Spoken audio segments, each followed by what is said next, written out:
Good evening, ladies and gentlemen. So glad to see so many of you here. It's delightful. We need to go through, we're reconvening, so we need a city attorney announcement. Yes, Madam Mayor, there's no announcement out of closed session this evening. Well, I'm disappointed. Thank you, Joe. Appreciate that. So we will adjourn that, and we will now go to invocation with Councilmember Bill Miranda. Thank you, Mayor. My invocation tonight is a prayer for unity. God of peace, we invite you to preside over this meeting. Even if we have different opinions, give us unity of spirit. Help us to each listen politely as others share their points of view. Help us to work as a unified team in combining ideas for a great outcome. Help us to work as a whole, rather than as individuals trying to promote their own agendas. May we have a spirit of camaraderie in this room and work together on our shared mission. Amen. Thank you very much, Councilmember Miranda. Appreciate that. We are called to order. Can we have a roll call, please? Councilmember McLean? Here. Councilmember Smythe? Mayor West? Here. Mayor Pro Tem Gibbs? Here. Councilmember Miranda? Here. Thank you. All right, Councilmember Miranda, would you please do the flag salute? With pleasure. Please rise, put your right hand over your heart and repeat with me.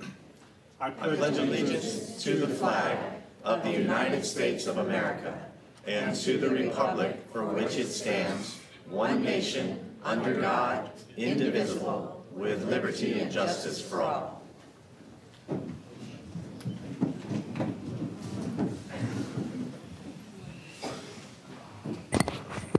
Okay, we'll just move into our executive meeting. Do you have any questions on the council? Does this council have questions on our agenda? I just have a couple of small corrections, not corrections, but whatever, to the minutes, and the clerk has those. Okay. Thank you. So you've taken care of that? Yes. Is there any items the council wishes to pull? No. Do we have speakers cards for consent? We have speaker cards for items 5 and 8. 5 and 8. Okay. Do you have speaker cards for 1? That's for consent. Item 1 is new business, Mayor. Are we ready to move forward? All right, thank you. Council, if you're ready to approve the agenda, then I'll ask for a motion. So moved. All right. Hearing no objection, so ordered. We have 4 scripts for awards and recognition. All of them are wonderful, and I will take the first one, and other council members do the rest. Tonight, the City of Santa Clarita would like to help raise awareness about an issue that affects hundreds of thousands of children around the world each year. Though rare, childhood cancer remains the leading cause of death by disease for children in the United States. While cancer research continues to make strides, there is still much more to do to treat and cure this horrific disease, which will affect approximately 1 in every 285 American children before their 20th birthday. Each September, various advocacy and service organizations work together to raise awareness for those affected by childhood cancer and their families. In the Santa Clarita Valley, we have the Michael Hoffman Foundation for Children's Cancer, which provides individualized caring support to our local families battling pediatric cancer. The aim of the Michael Hoffman Foundation is to ensure families have what they need so their child can concentrate on getting well. This includes counseling support, financial assistance, family events, and more.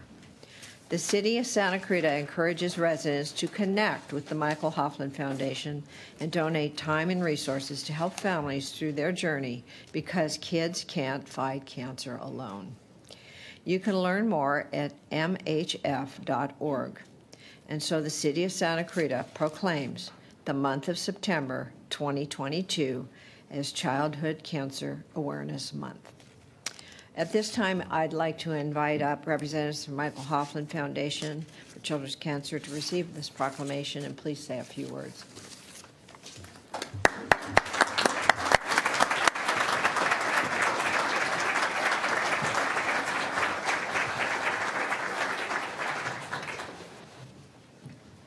Do you have a mic? Mary, mic, and on.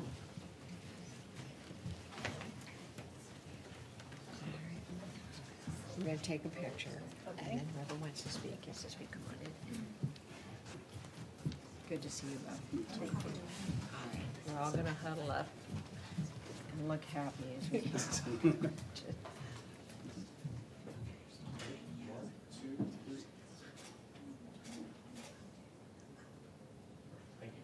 Thank you. All right. Do we have a microphone, gentlemen? Mary's checking. Mary's checking. Well. You have allowed you to speak. Here it comes. Thank you, Mary. Thank you, Mary. Thank you, Madam Mayor. Thank you, council members. We are so honored to have this proclamation and very touched that the community would be willing to recognize, as we do, that children's cancer is a terrible disease and we need to do everything that we can to help. We're so blessed to be here in Santa Clarita, a community that has embraced us for over 25 years in this mission. The city staff, many members within our community and the surrounding communities have stood side by side with us during this journey, and we're very, very grateful. We're also very grateful that the families are willing to let us stand at their side and help. And right now, Cassandra, I'd like you to say a few words, please. Hello, my name is Cassandra Rivera. My daughter Addison was diagnosed with leukemia in October of 2018. After 806 days, 23 surgeries, 902 doses of 11 different chemotherapy drugs, she finished her treatments on December 2020 and is currently in remission.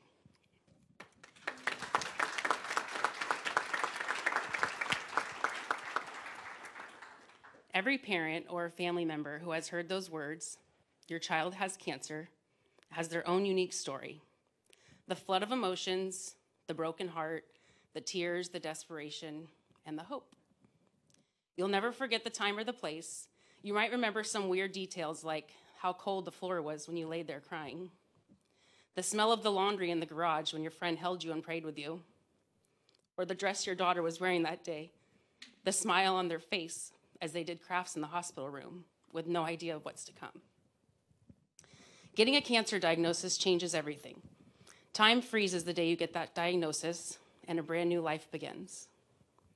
For all of us who have walked or are walking this childhood road, it will be different, and no one will really ever know how we feel.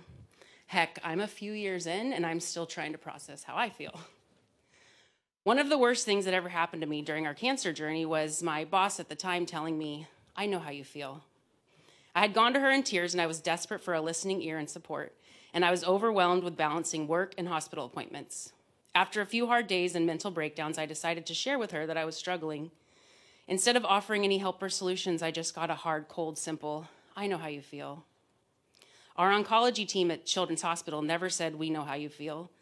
The hundreds of therapists, social workers, child life therapists, nurses, and hospital staff never said, "We know how you feel." And the Michael Hoffman Foundation never once said, "We know how you feel." They never would because they know they never could. They know that this journey is unique for all of us. But the Michael Hoffman Foundation did say, "We see you." They did say, "We're familiar with this road." They did say, "We're here for you." We're always here for hugs. We're always just a phone call or a text away. Here's my cell number, reach out anytime. We know how chemotherapy will affect your child's appetite, and your grocery bill will never be so high. Here are some Ralph's gift cards.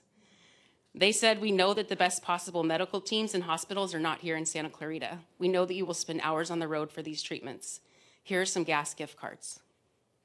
Best of all, we know other families also on this childhood cancer journey, and we will introduce you. We'll plan fun social events and give you a safe space out of the medical setting for your families to connect. We can and we will offer healing through relationships and love. The Michael Hoffman Foundation will always come alongside families and just be there. They are the support and the love that is needed here in Santa Clarita.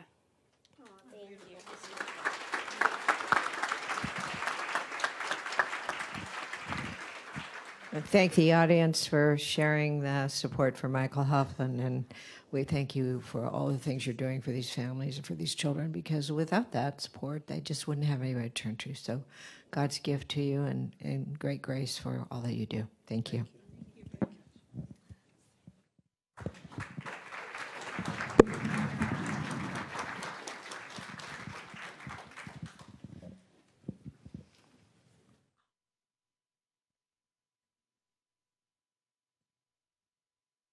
And Councilmember McLean, you have the next one, which is Suicide Prevention Month. I do. Thank you. Too often, mental health issues are kept hidden, and these deeply personal challenges need to be openly and honestly discussed so the necessary help and support can be provided. It is important to learn how to talk to our loved ones about mental health and suicide.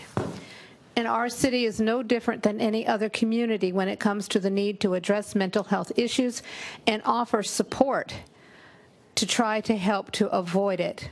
Recently, the National Suicide Prevention Lifeline created a designated 3-digit dialing code that routes callers to the new Suicide and Crisis Lifeline. By dialing or texting 988, anyone can be immediately connected to one of the 200 crisis centers to speak with a Lifeline counselor. For more information about suicide prevention resources, please visit santa-clarita.com/mental health or Be the Difference SCV.org. As such, the City of Santa Clarita hereby proclaims the month of September 2022 as Suicide Prevention Awareness Month in the City of Santa Clarita. And I would like to invite members of Be the Difference SCV to accept this proclamation and take a photo. If you come on up.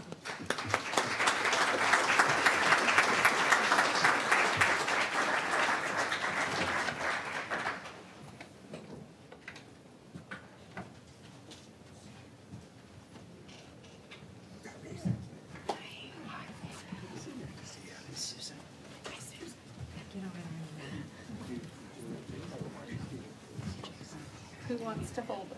Larry's coming right here. Larry.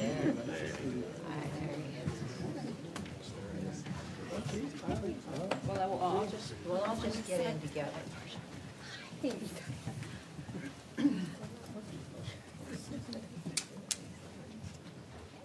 here. Are we all ready?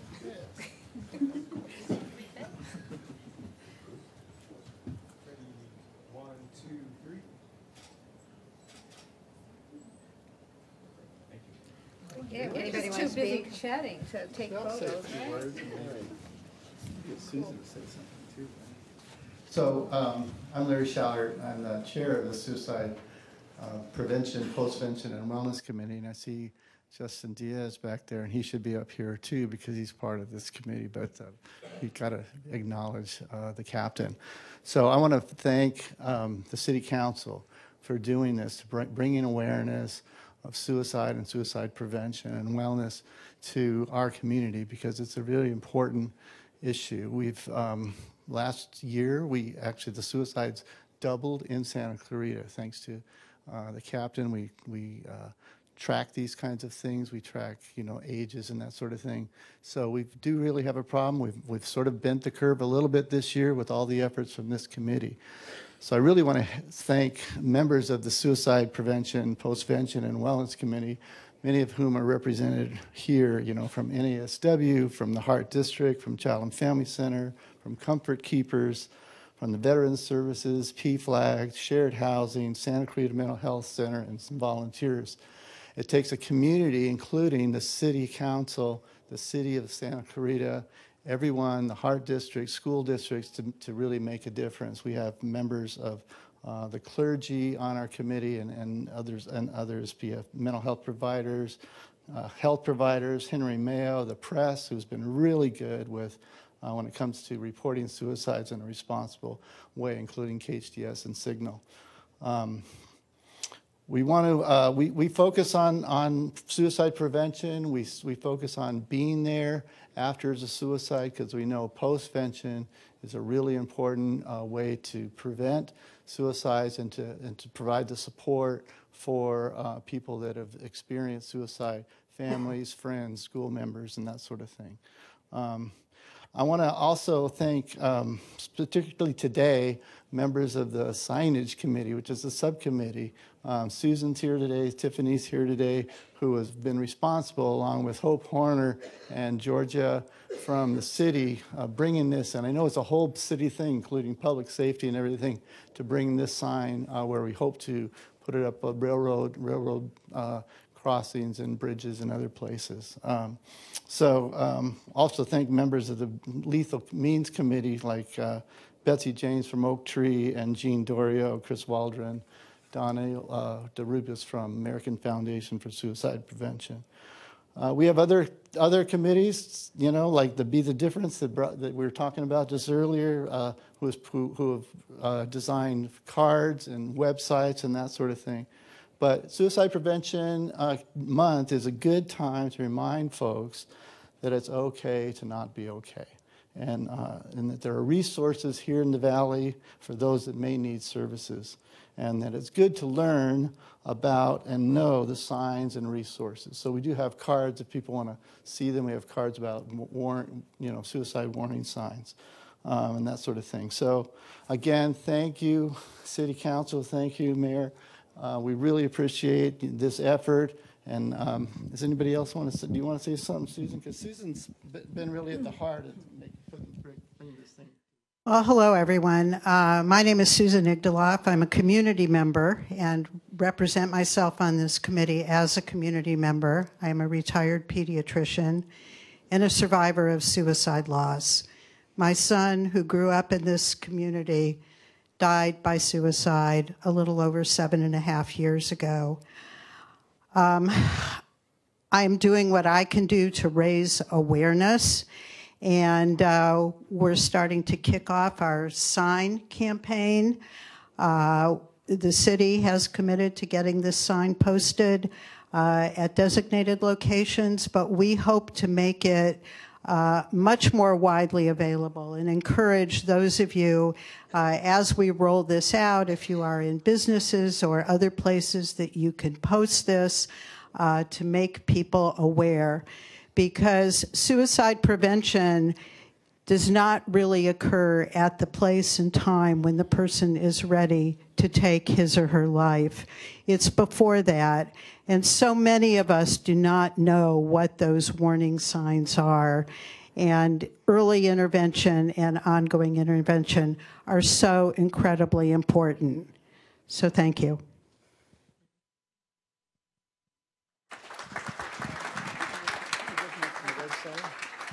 Hey, Diane has to say something. Okay, Susan talked about knowing the signs.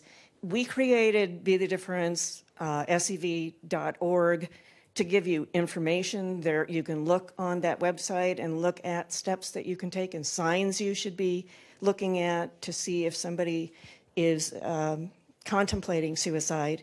There are also a whole host of resources that are local resources, regional resources, national and California resources. There are all sorts of categories. No matter what your issue is, you can find something in there, and probably a lot of different resources that you can go to help someone or to help yourself. So please avail yourself of that, and Larry has cards that he can give out. So those are being distributed by the Sheriff's Department. The actual resource cards are being distributed by the Sheriff's Department and also by the hospital. And we think that those can be very, very helpful if you want to have someone hand to people that you think might need them. Do you want to mention them? Oh, yes. No, you go ahead. No. He's too shy. He's the star of the Be the Difference movie that we made as a team. That was another subcommittee. I'm sorry. I know we're taking a lot of time here, but there is a film that you can access from the website that Mr. Miles is the star in, and it's a really well done movie, well written script. I want to thank all of you for coming out. I have seen the film. I helped you do that film.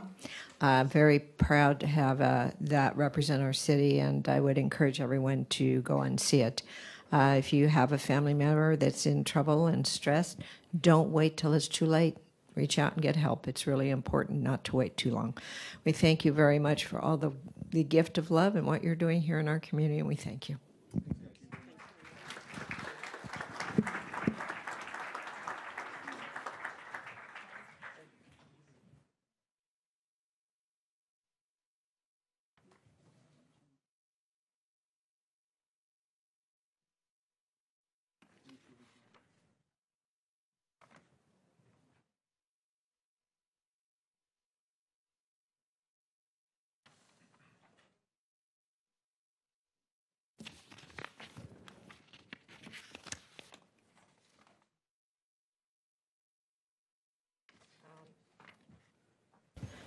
Mayor Pro Tem Gibbs has Constitution Week.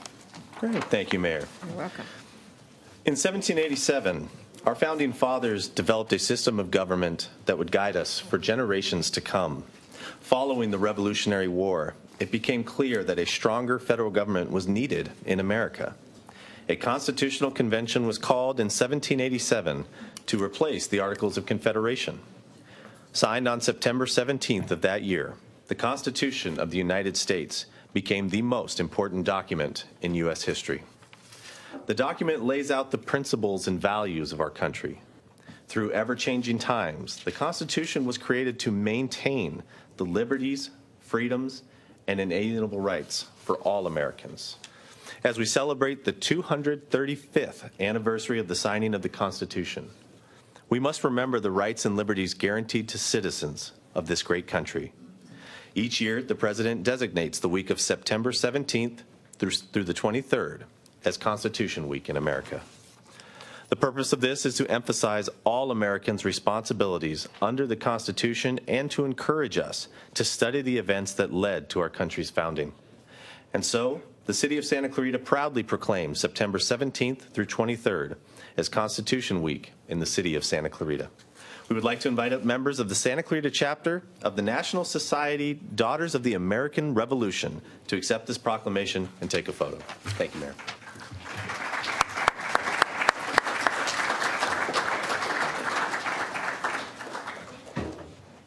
Thank you. It's great having the DAR here. Thank you, wonderful ladies. We're appreciative of you coming.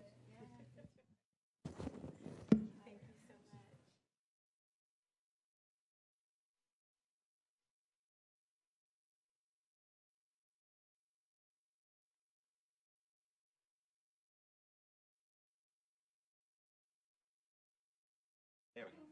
All right.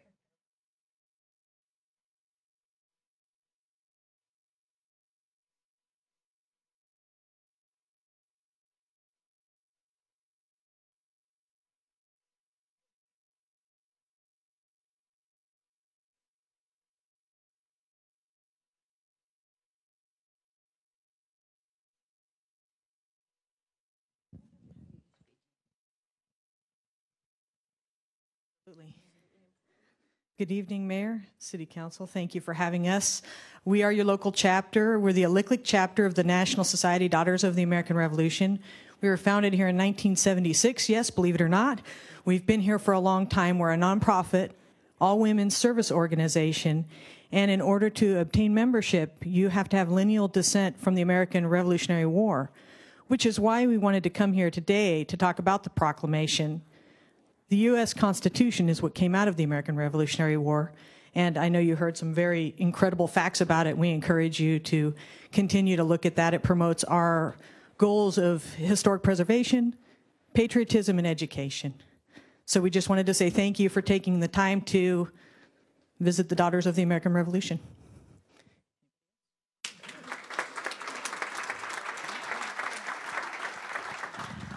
They're very humble. It's quite a lot of work to take and truck your lineage back to the beginning of the country. And I just want to say we're very, very proud of the work you do and the effort to keep our children educated about their Constitution and about their country seems to be getting harder and harder. But I appreciate the fact, and I know we all do, that you are continuing that legacy so that we have young women in the future and young men that will understand their Constitution and the freedoms they have, how we got them, and how we keep them. So thank you very much for coming in. We really appreciate it.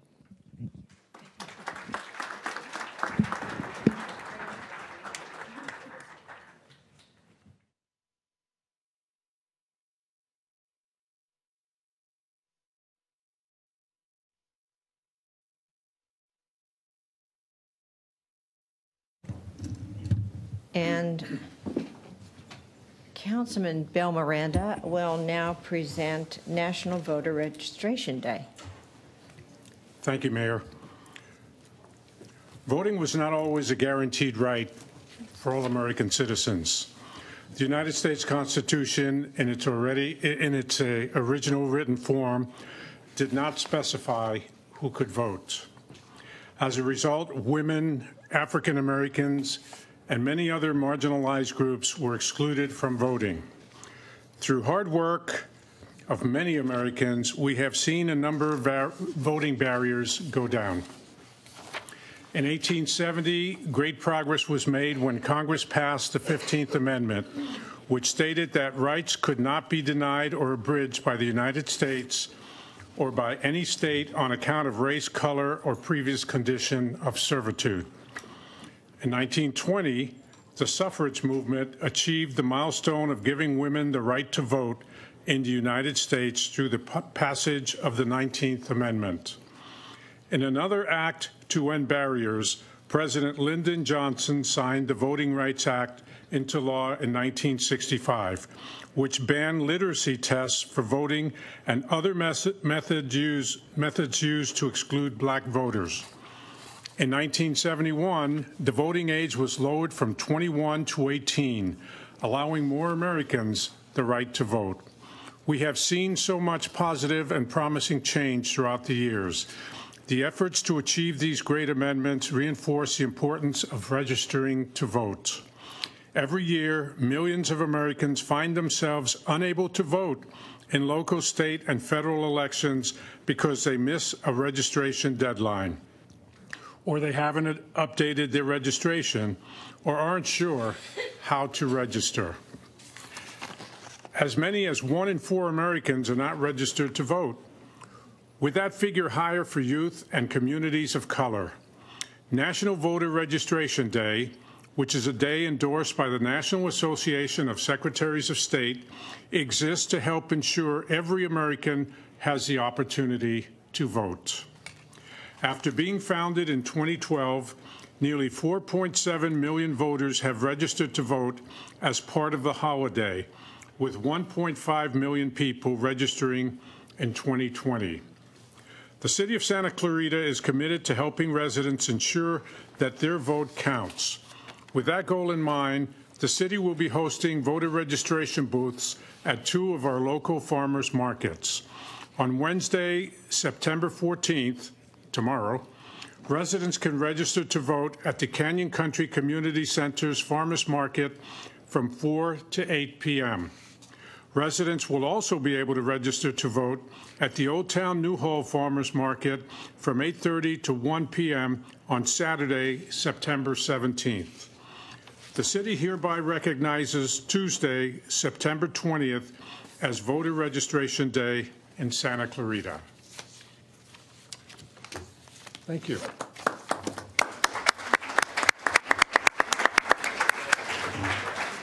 We don't have anybody to give this to.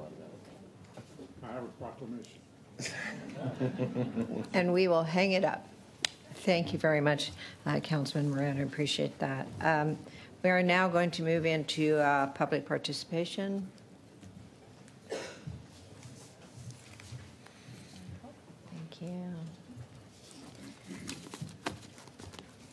And before we start public participation, I just want to say I've had a lot of calls from the public saying that they cannot hear the speakers at the podium because there's so much background noise in the audience. So I'll ask that we keep as quiet as possible and not interfere with speakers, because the microphones pick up everything, and so it really becomes distorted sound when it goes out to the public. So if I ask you to please get a little quieter, it'll be because I can't hear or other council members can't hear, which is really important since we're doing public business for us to hear. If I can't get it quiet enough for us to hear, I will ask the speaker's time to be extended and start over. And the city clerk will do that until we can actually hear the speaker. Because people come here, they have a right to be heard clearly, and that's what we're trying to accomplish. So just wanted everybody to be aware that this is really an important thing, because it's the public. All right, we're going to start with Missy, and then we're going to go to H-O. Go ahead, Missy. Natalie Ho. Natalie Ho, or Natalie. Missy, Natalie, and Matthew Rocco Calvo. Go ahead, Missy. Your time starts. Good evening, all. Today I happened to be perusing the city's website, so thank you very much for that. And I found this interesting piece of news. It's called City News, and it says, the headline is, "Tickets on sale now for the 2022 State of the City."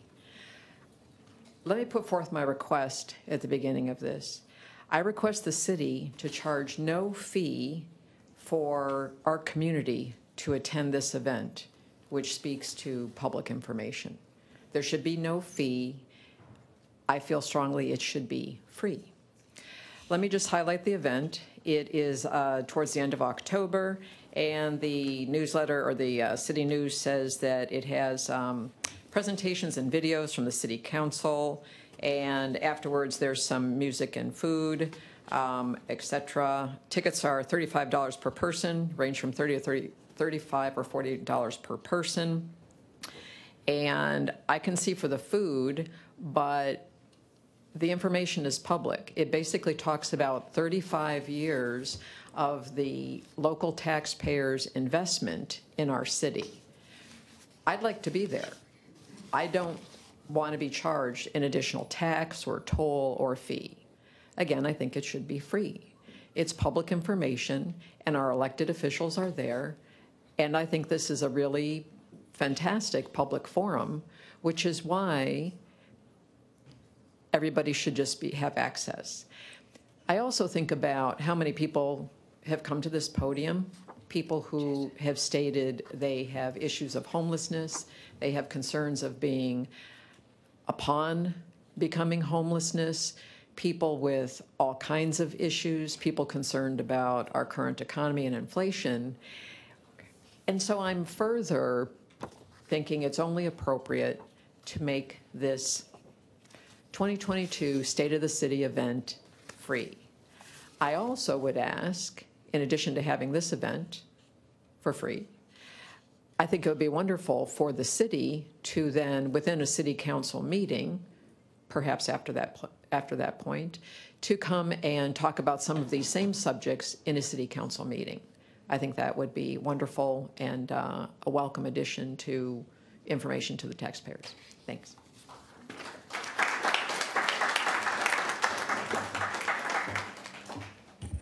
Guess I'll reiterate one more time.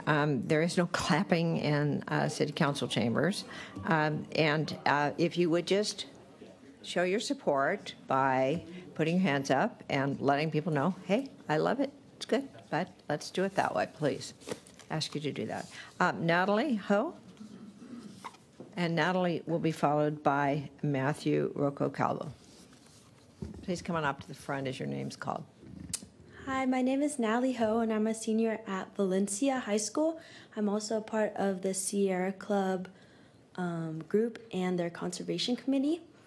I wanted to talk about how important it is to teach our youth about environmental science. To be honest, I did not know much about the topic and the problems we face, and how these environmental problems affect us, especially our health, until I took an AP Environmental Science course last year. The class really opened my eyes and addressed the problems we see every day in our community, especially since we live in a chaparral and SCV with a growing population.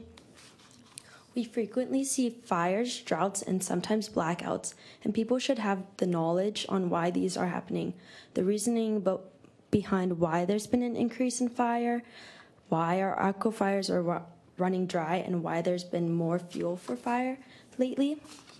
I believe it's important that everyone knows the facts and the science behind these problems we face rather than blindly facing these problems. SCV has been great at planning cleanup events like the river rally that's coming up this Saturday, but I believe we can better educate the whole community through direct environmental education, especially for the younger generation. As a concerned student and citizen, I even wrote this small children's book for my sister over there. And it's about the importance of keeping our air, water, and land clean and how it affects our health and the importance of keeping our environment clean. It also has some fun science activities in it too, and I'd like to donate to the library, the public library. So in conclusion, I believe it's important we promote environmental education, whether it's directly in the school curriculum or some more educational campaigns or more cleanup events like River Rally. I'd really like to see it in our community. Thank you. Great job, Natalie. Thank you very much. Appreciate that. And nice to hear from our young people. Our next speaker is, again, Matthew Rocco Calvo, followed by Cody Amore. Hi, my name is Matthew Rocco Calvo, and just like Natalie, I'm also a senior at Valencia High School and part of the Sierra Club.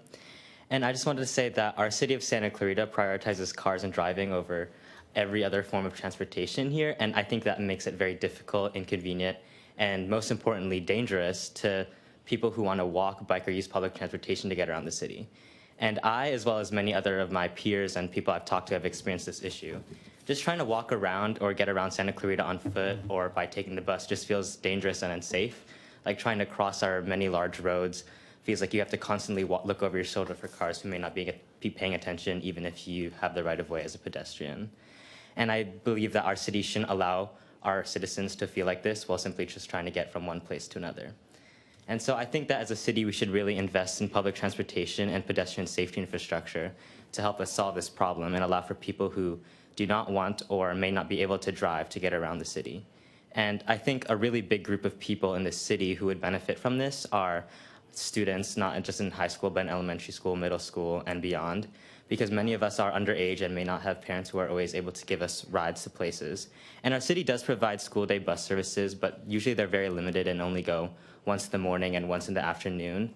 And I don't think this is very accommodating to students who have clubs or sports or do music or anything like that after school. And I think that our city should provide more transportation services to allow for students to participate in the activities and also just for us to be able to get home from school safely. And I think that this doesn't just apply to high school students. I think that providing better public transportation in the whole of Santa Clarita to not just students but everyone would hugely benefit our city just to give more people ways to get from place to place without needing a car. So, thank you. Thank you, Matthew. Cody Amore. Hello, members of the council. My name is Cody Amore, and I'm a homeless resident at the only homeless shelter in Santa Clarita, and I'm running for city council. In the last 2 meetings, you've heard me detail the severity of our homeless crisis. Today, I urge you to solve homelessness because it is your obligation as a local government to do so. Homelessness in Santa Clarita is a humanitarian crisis. According to the United Nations Human Rights Council, which I hope we view as legitimate, under the Special Rapporteur on the right to adequate housing, quote, homelessness is a profound assault on dignity, social inclusion, and the right to life. It is a prima facie violation of the right to housing and violates a number of other human rights in addition to the right to life, including non-discrimination, health, water and sanitation, security of the person, and freedom from cruel, degrading, and inhumane treatment, end quote. That special rapporteur goes on to describe that homelessness strongly impairs the health of those affected, undermining their right to the highest attainable standard of health. Every year, homelessness causes several thousand premature and preventable deaths, indicating as well a failure to protect the right to life adequately. In addition, it must be noted that the right to life entails in itself more than just mere survival, as it encompasses the core notion that everyone has the right to enjoy her or his life in dignity. Homelessness is stigmatized and often addressed with criminalization, violence, and aggressive policies that violate rather than safeguard the rights of the persons involved. Persons experiencing homelessness are also often discriminated on the basis of their housing status or due to their lack of official address, affecting their political, economic, and social rights, such as their right to participate in elections, their right to work, or their right to access certain social benefits. Under international law, to be adequately housed means having secure tenure, not having to worry about being evicted or having your home or lands taken away.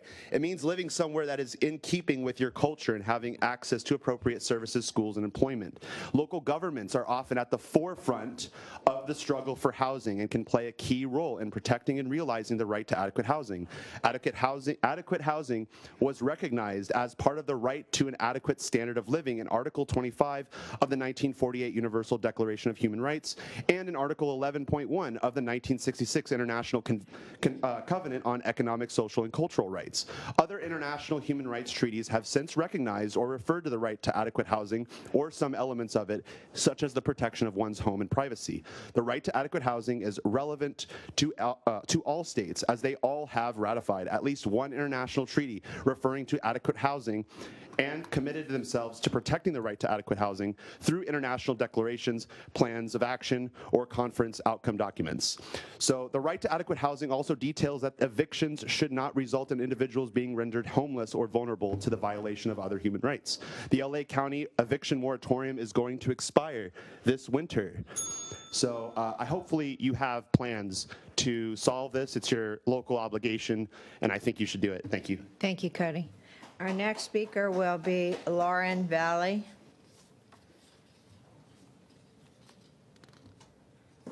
And Lauren will be followed by Elaine Ballas. And Elaine, you want to come on up and get ready to speak, front row. And then Alan Ferdman, you follow.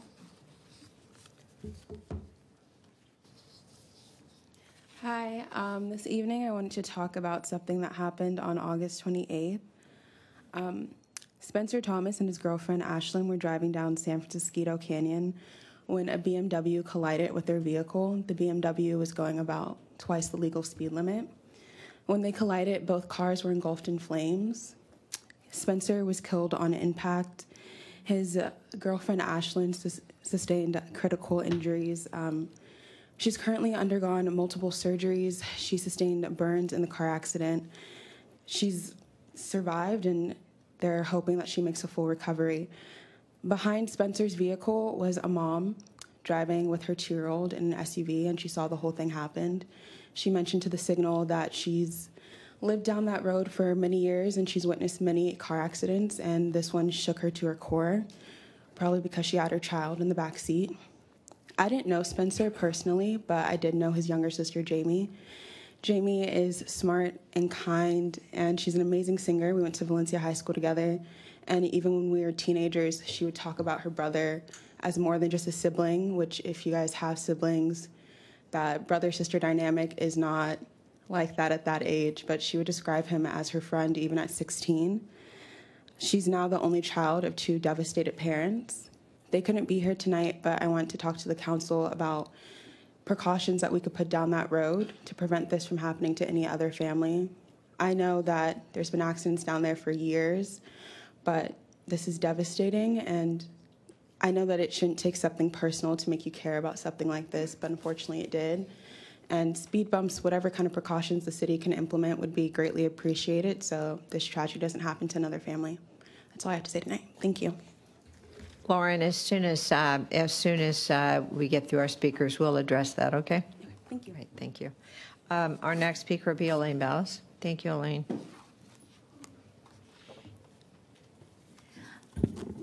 Yes, I wanted to ask a couple of questions. One, how much participation, if any, including cleanup and whatnot, went on with the Boots and Brews concert?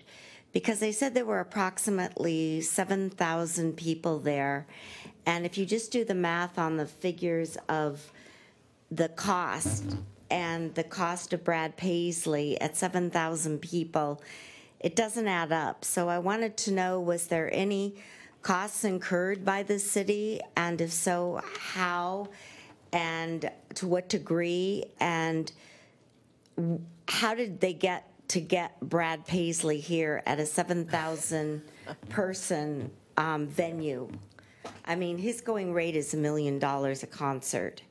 So if you just do the math, it doesn't add up, number one.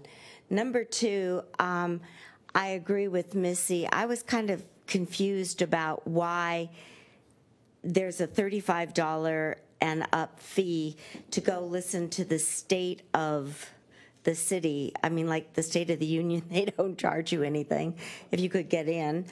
And I mean, if they want to charge for the food afterwards or the luncheon or whatever it would be, I understand that, but shouldn't it be available and open to the city and to the members if they want to hear? And are they doing an alternative like streaming it or something like that? Because I'm sure a lot of people are interested, but $35 is a lot of money, and right now, for a lot of budgets, I think it's out of their budgets. So I'm curious about that. Have competition. And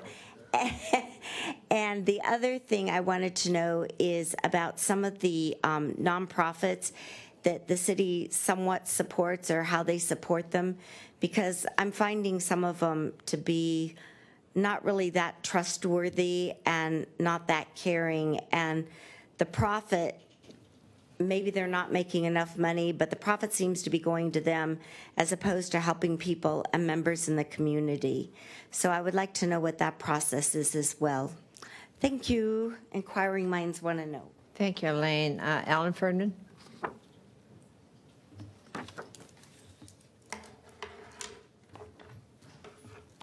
Good evening, Mayor and City Council members. My name is Alan Ferdman, a 57-year resident of Canyon Country.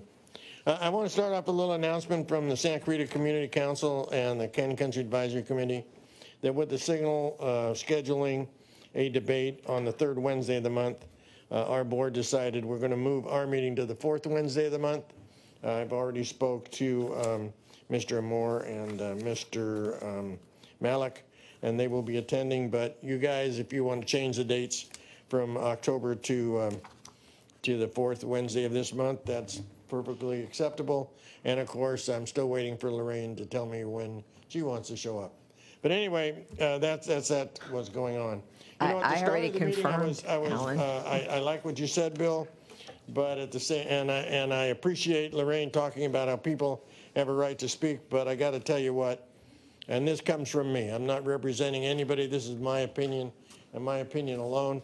That the last City Council meeting showed just how ineffective all five of you have been. You had 15 items on the agenda. You had a multitude of speakers. You had a group in public participation, and you directly answered no questions. You didn't speak about anything on the agenda, and you didn't answer anybody that had legitimate questions. That's not really what we need for a city council. In addition, it's been almost 2 years now that we've been coming every meeting and talking about the diversity roundtable, and still nothing happens. First we're told, oh wait, they need to decide what to do. Then of course, COVID was a problem, and now you just won't talk about it at all. That's just not a good issue of the City Council. But and if we're talking about the Constitution, I think we ought to talk about positive things about it. And the one thing that I appreciate from all of the negativity from some of the groups is I do more research. And I read this story about William Whipple, and no, it's not the guy that squeezed a Sherman. William Whipple was a signer of the Declaration of Independence. By the way, he also fought in the Revolutionary War. And when he went to the Revolutionary War, he went there with his slave. And when he got there, he decided that it was improper to fight for freedom and maintaining slavery of an individual. So to quote him, he said, "I believe that no man could fight for freedom and hold another in bondage." He represents the kind of person and the kind of persona that we need to project. Someone who's not only a visionary, who understands when something's wrong, but someone who's willing to do something about it immediately at that time. I hope you at the City Council will take that to heed and be more attentive to people that come up here and ask you questions. Thank you. Thank you. Our next speaker will be Glenda Yurko. Glenda. And Glenda will be followed by Robert Reed. And our last speaker will be Mr. Jeffrey Mallett.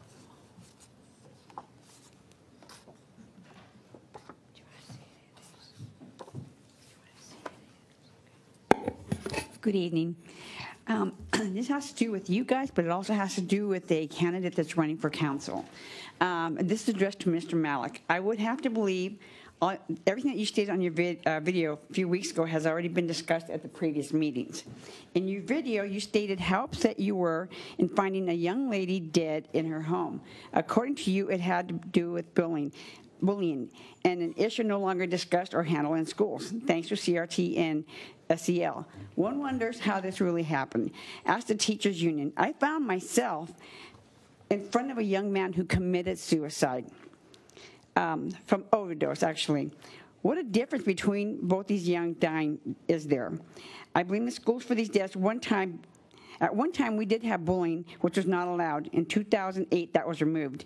Was it another issue by the big school teachers unions? One must research this to find out. Not one of these deaths should have occurred. Neither should the 22 young adults in this valley dying from fentanyl. This is the government. Schools are the place where drugs are running rapid, especially in sports programs. You stated it's too expensive to live in the valley, Mr. Malik. You moved here 6 years ago, and you didn't see it then. I sure did 25 years ago when we moved in.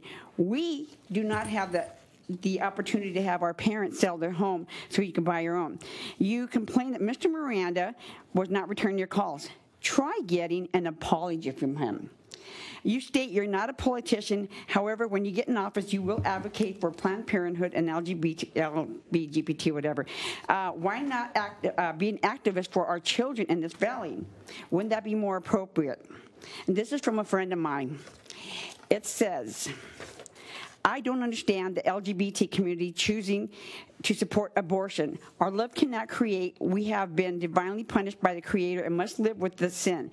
But that doesn't mean we can't provide shelter for discarded souls. Hashtag choose life, hashtag gays for everyone. My question to you is this. You believe in Planned Parenthood. A lot of other people do. But let me explain. In 1921, Margaret Sanger, as well as Lothrop Stoddard and C.C. Little, decided an advocacy for abortion as meaning eliminating especially black and foreigners, stating welfare as a detriment to society due to the increase of blacks and foreigners. Mark believed that the government should encourage the sterilization of those who are unfit to propagate the race. Her motto was, more children from the fit, less from the unfit. This is a group that you want to fight for in City Council. You also complain about police not helping out kids. Not all kids are good. Unions have stepped in and made no consequences in this area. I can't finish the whole thing, but I do want to say you need to respect the SCV families, and I find it very disgusting that you could not stand up for the flag allegiance, and thank you, Glenda. Your time's up. It's not allowed at the meetings, and I do want to give you the paperwork on Planned Parenthood so you know the truth. Okay, our next speaker will be Robert Reed.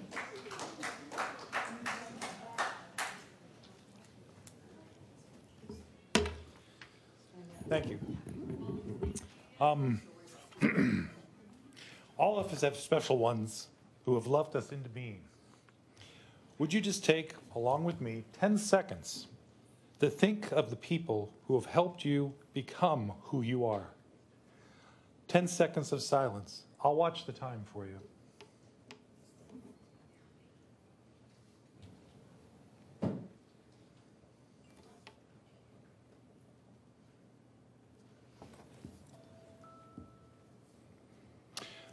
This was part of a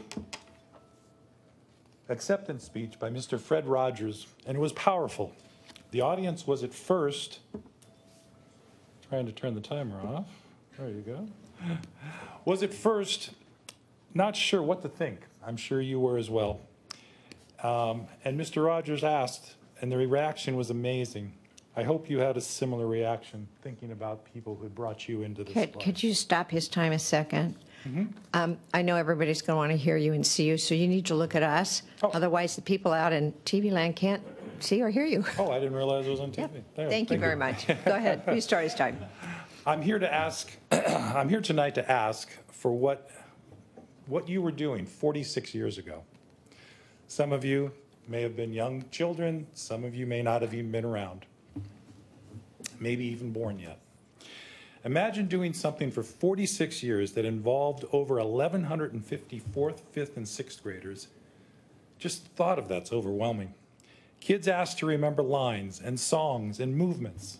I remember one child actor that had to hold up a Wizard of Oz head, make it move and speak while he spoke the lines. There are so many stories and so many memories that come with them. I'd like to introduce you to someone you may already know and have worked with in these last 46 years. Her name is Marion Erdang, and she needs your support now. Mrs. Erdang has for 46 years taken on the challenge of producing, directing, designing, and kid wrangling.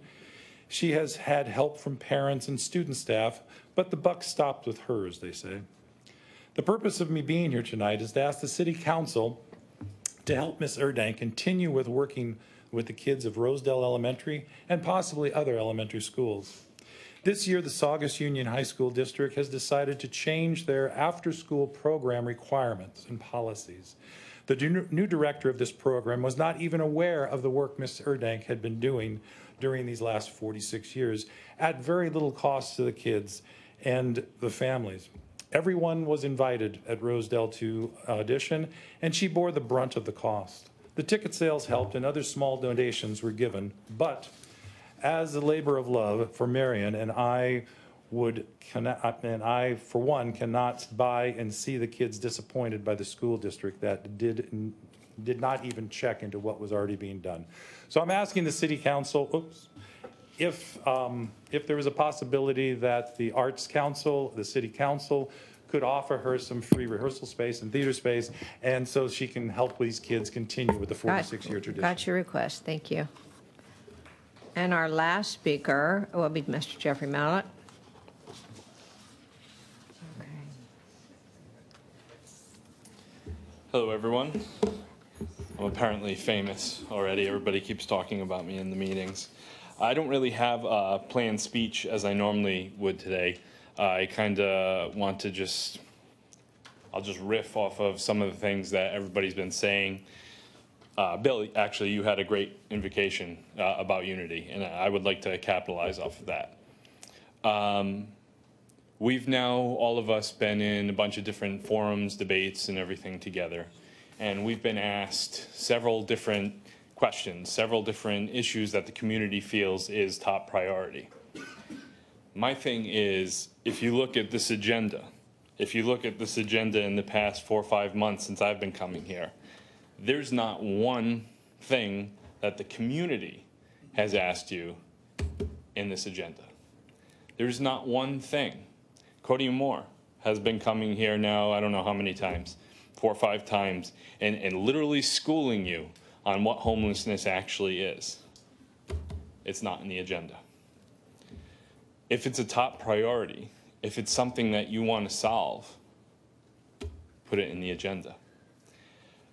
I don't know who puts the agenda together, staff or anything, but I would encourage Mr. Striplin.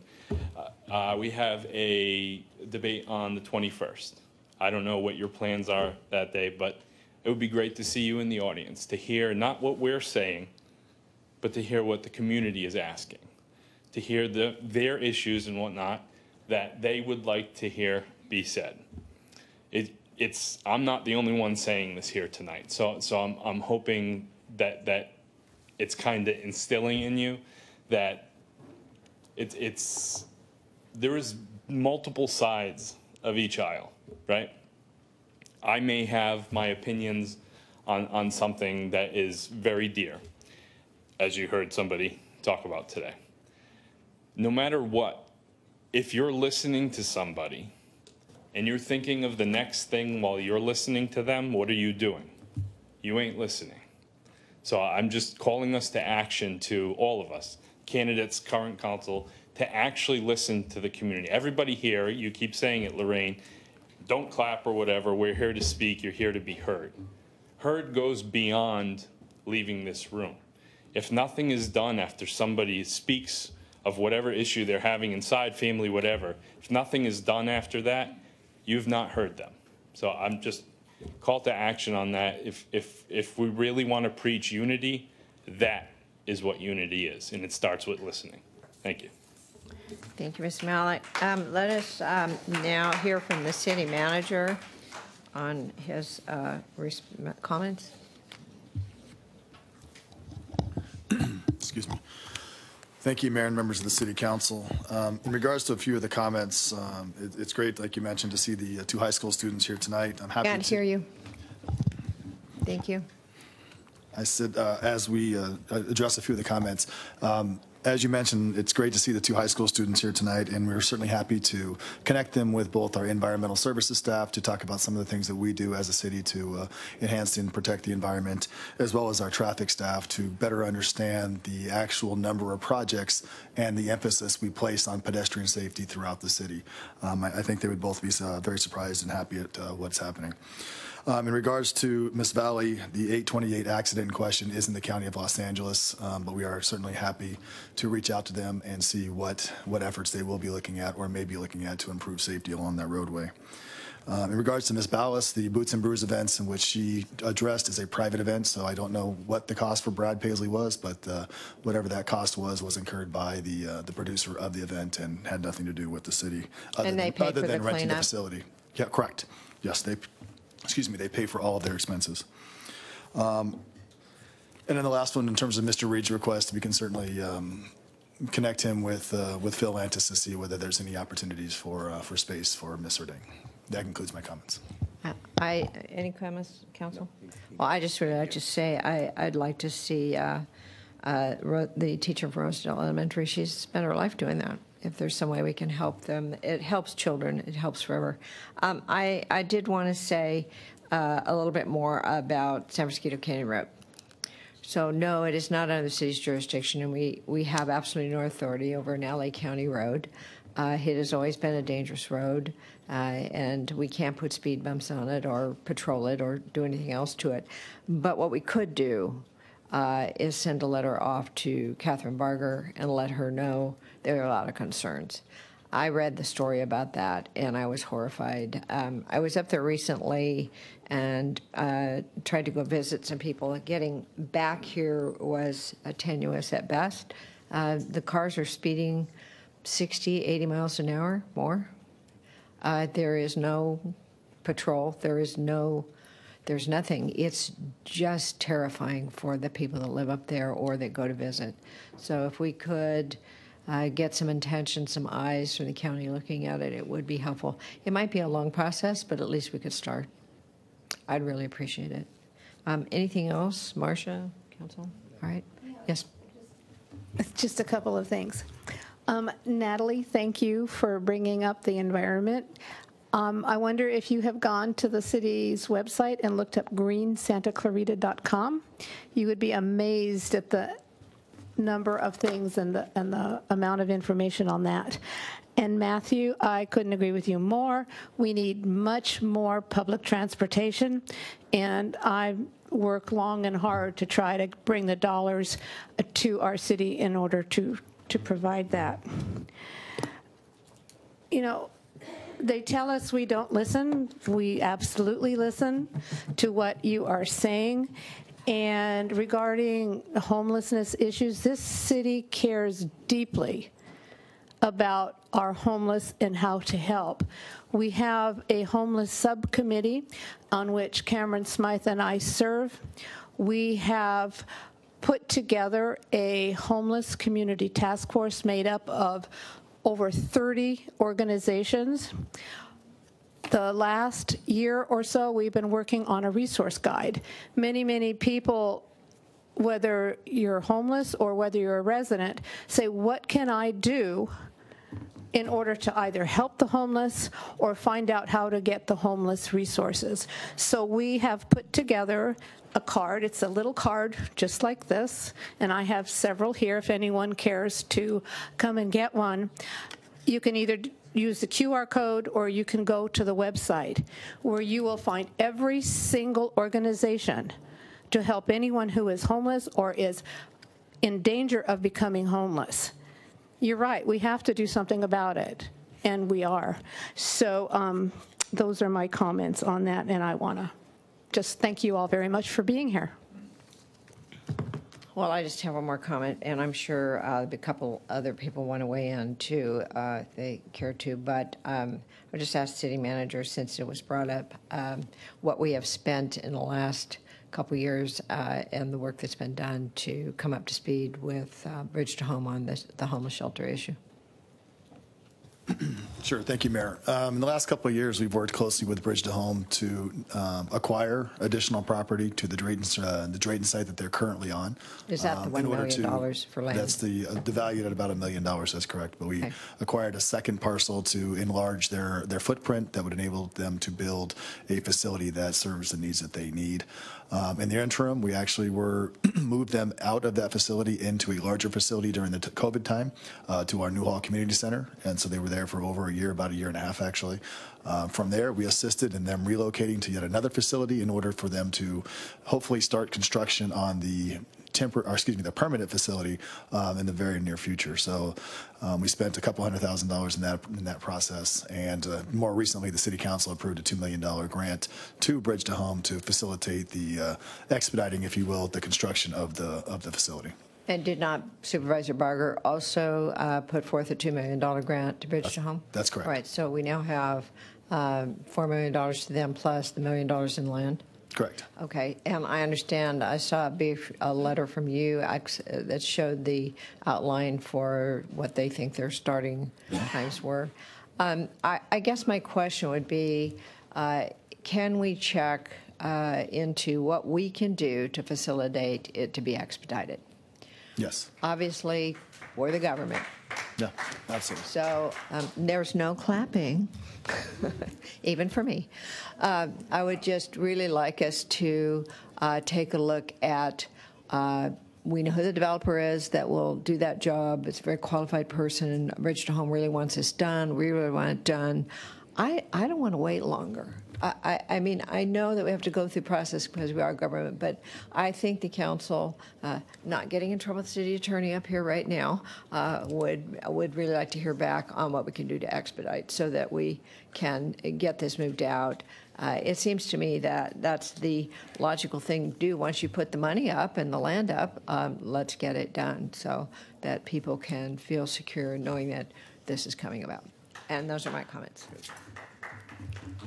I like that. Thank you.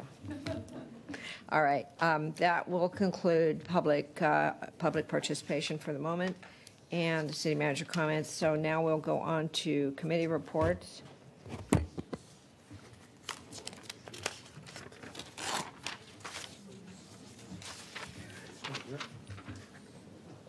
You want to start? Sure.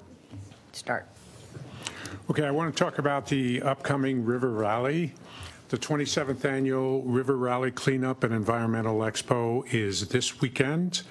This year's event will be held near Via Princesa Bridge off Wiley Canyon Road on Saturday, September 17th from 8 a.m. to 11 a.m. This is a valuable opportunity for families and community groups alike. All volunteers must pre-register at santaclaritavolunteers.com, santaclaritavolunteers.com before the event. You can also visit greensantaclarita.com to learn about the Santa Clara River and additional green events and resources near you. Are you concluded, Bill Miranda? Well, I want to show off my shirt.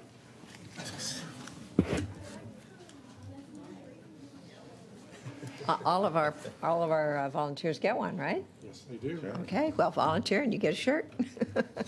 Okay, go ahead. Great, thank you, Mayor.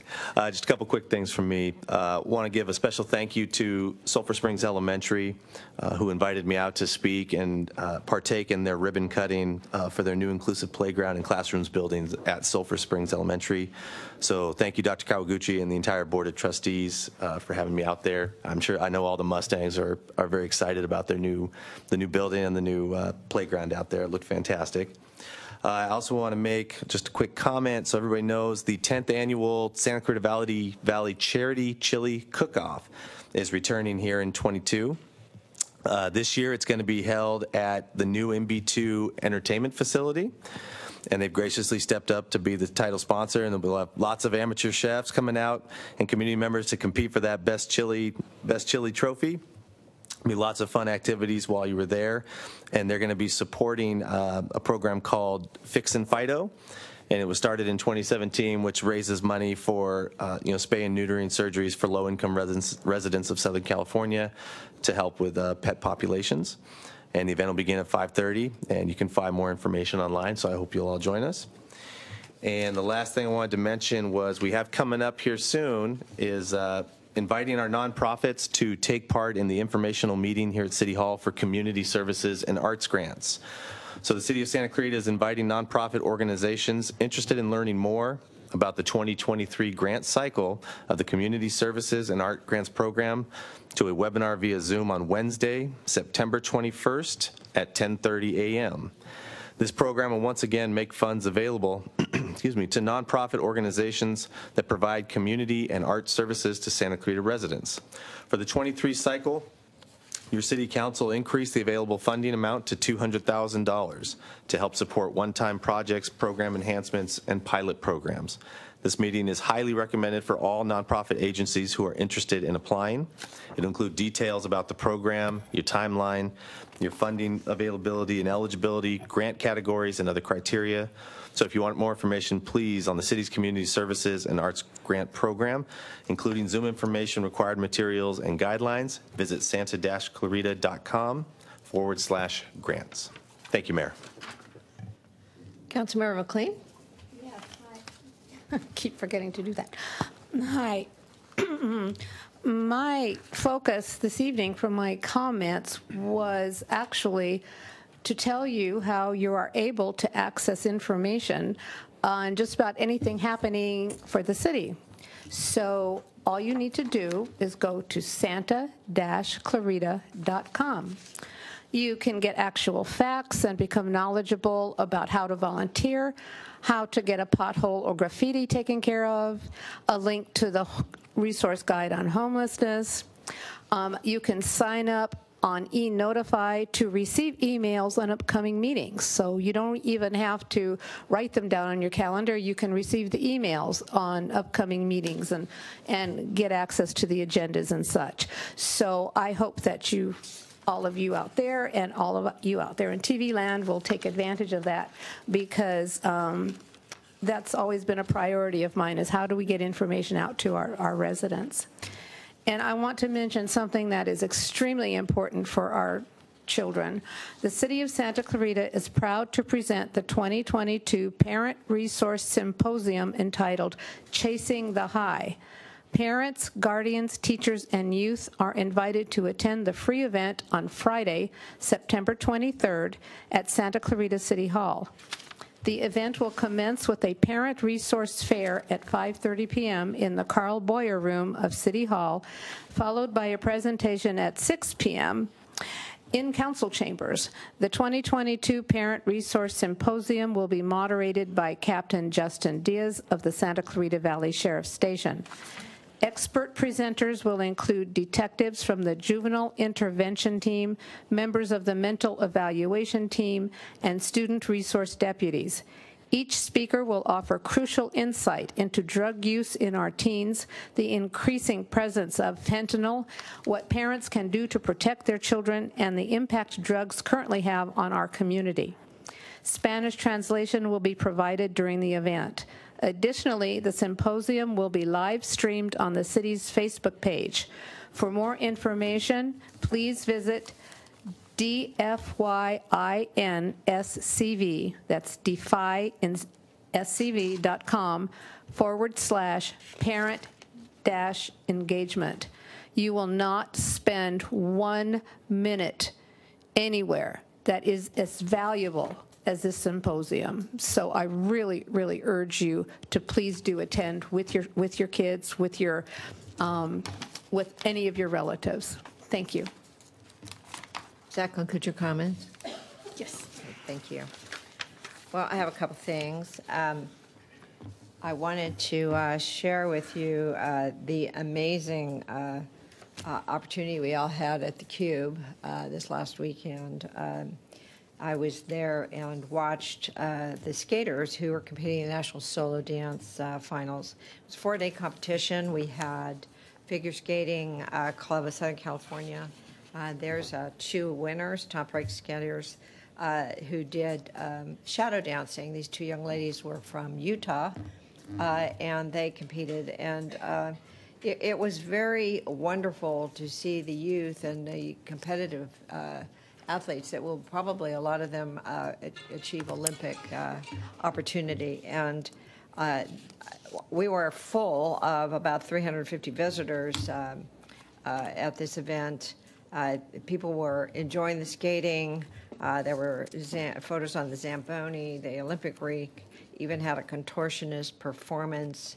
The National Solo Dance Final, for me, since I love to skate, was just an amazing opportunity to watch some of the best. Children were just having a marvelous time, and I hope we can continue to do shows like this. The opportunity is amazing. One of the really nice things was it was like 65 degrees in there, and it was a delight to just sit there and watch the beautiful skaters and enjoy the cool. I think our city has the world's largest cooling station over there, so I encourage you to just, it's fun to watch the kids train for hockey and to see the families getting out there with the kids. And yes, this was a great thing for athletes around the country who came from all over the United States to compete at our city, Santa Clarita Cube. And it's powerful to see the impact of what this has done. I want to thank staff. Great job. Like to see more of it. Really enjoyed the performances, but just seeing our community and our families there with their kids is it's just a heartfelt and wonderful thing. So thank you, staff, and everyone in Santa Clarita for making this happen. Aren't they? They're special. You know, a lot of special moms and dads. I installed, I did the installation for Samuel Dixon board at the Child and Family Center, and congratulations, big congratulations to Gloria Mikado. She's doing a great job, and I was very happy and honored to be there.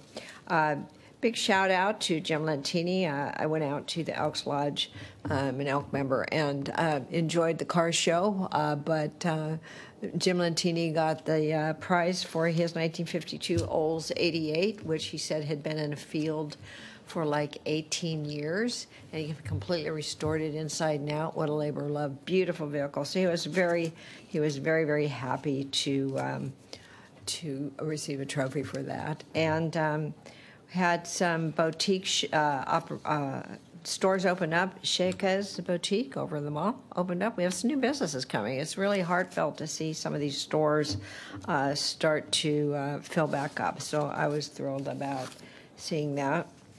I think the river rally's been mentioned, so I hope you all come out and help clean up our river. And thank you, Marcia, for mentioning the Parent Symposium. We really need to get the word out on fentanyl. Fentanyl doesn't just get people addicted, it kills them. And it's killing our children everywhere in America, so we need to do that. Evening of Remembrance is coming on September 21st. Always an incredible opportunity to share with parents support for those who have lost their children. And I hope that many people can support that. It's kind of fun to talk about this one because I know there are those of us that just forget to get our library books and CDs and DVDs back on time to the library. And this opportunity, Food for Fines. So now through November 30th, if you have some fines for not taking your materials back on time, you can exchange. Food for Fines allows existing library carders to move up to $20 in fines from their cards while supporting the SCV Food Pantry, the Santa Clarita Grocery, and the Salvation Army. You just take the donations to the Valencia branch or the branch at Old Town Newhall, and your fines will be, or Canyon Country Library as well, Joanne Darcy Library, your fines will be reduced, and other people will really enjoy the gift of your donation. So hope we can help with that. I think that concludes my comments. Is there anything else? Oh, I did want to say kudos to Carousel Ranch for all of those that went, which were hundreds of people. They did the most phenomenal work with these young people, with the horses, the horse therapy. Watching that is just truly bring a tear to anybody's eyes, but they're doing an amazing job, and very proud that we as a city are able to support them, and the community supports it so well. All right, so that concludes our council comments, and we're now going to new business. Okay. You ready for new business, staff? Anybody need anything? We need Marcia to be back. I am the presenter for this item, and it's a very interesting thing that we live in one of the most historically important areas in California. The things that have happened here are just remarkable. So I wanted to present an item and let the public have an opportunity to comment. I raised this issue at our last meeting and wanted to engage the City Council in a discussion regarding our Santa Clarita Valley's digital Encyclopedia of History. I don't think there's many people that haven't seen SCV History .com, and it is a resource that's been available for free to our residents for over 25 years. There are literally hundreds of thousands of photos, articles, documents, maps, images, and it has been compiled over the last 25 or 30 years and put into a format so that you can see it. It's always been cherished. Our teachers use it. People all over the country use it. Everybody uses it, the newspaper, radio station. There is a little problem with it, though. It's in old codes, and it was put together back when technologies was different. And I know the city staff had looked at this about 4 or 5 years ago and figured out that it was a very complicated and time-consuming thing to bring it upgraded into a technology that would preserve these archival images.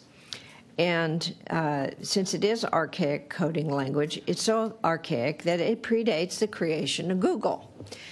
So that's pretty bad. So I wanted to tell you, try to make this simple for all of us, the story of the Rosetta Stone. So we all know about the Rosetta Stone. Back in 196 BC, a group of Egyptian clergy and Egypt's rulers put together a decree in 3 different styles of hieroglyphics. And they were mainly priests, and they had a simplistic script they used for everyday purposes, and ancient Greek. Well, the use of the hieroglyphics died out about the 4th century, and it became an enigma. Nobody could read the languages. So all of these things in Egypt, and they couldn't be understood, and they didn't have a way to decode it, which is what's happening to our SCV History.com. We're losing it because we will not have a way to decode it. It wasn't until the 19th century, almost 2,000 years after the creation, that the Rosetta Stone was found. And it wasn't a very big stone. It was, you know, it was small. And it was, fortunately, able to be used, discovered in 1799, it was able to be used to decode these ancient languages, because they could find similarities in names. And after that was done, they eventually were able to translate all of these old codes. I'd really like to say I would not like to see all of our history lost because we can't read it. We have no way to recreate it. And when people come in, literally, and the city has also given over things to be copied and to be scanned, the documents go away, the photos go back to the families, the maps go away, and what we have left is the images that are on scvhistory.com, which we all get to use. So it's become clear that it's a very complicated thing to crack the codes, bring it into a modern type ability to read it, and at some point in the future, if we don't do it, nobody will be able to read it. And right now, there's only a couple of people that can input it and read it. And so what we have is a desperate need for technology upgrades in order to preserve the archival items that have been saved on this site. And I think most everybody in the room has gone and used it. And this updating or editing is possible, but this what the city figured out. It was going to be a huge, huge job. So SCV TV and the Historical Society has found a company who has the expertise in these types of projects and is willing to take it on.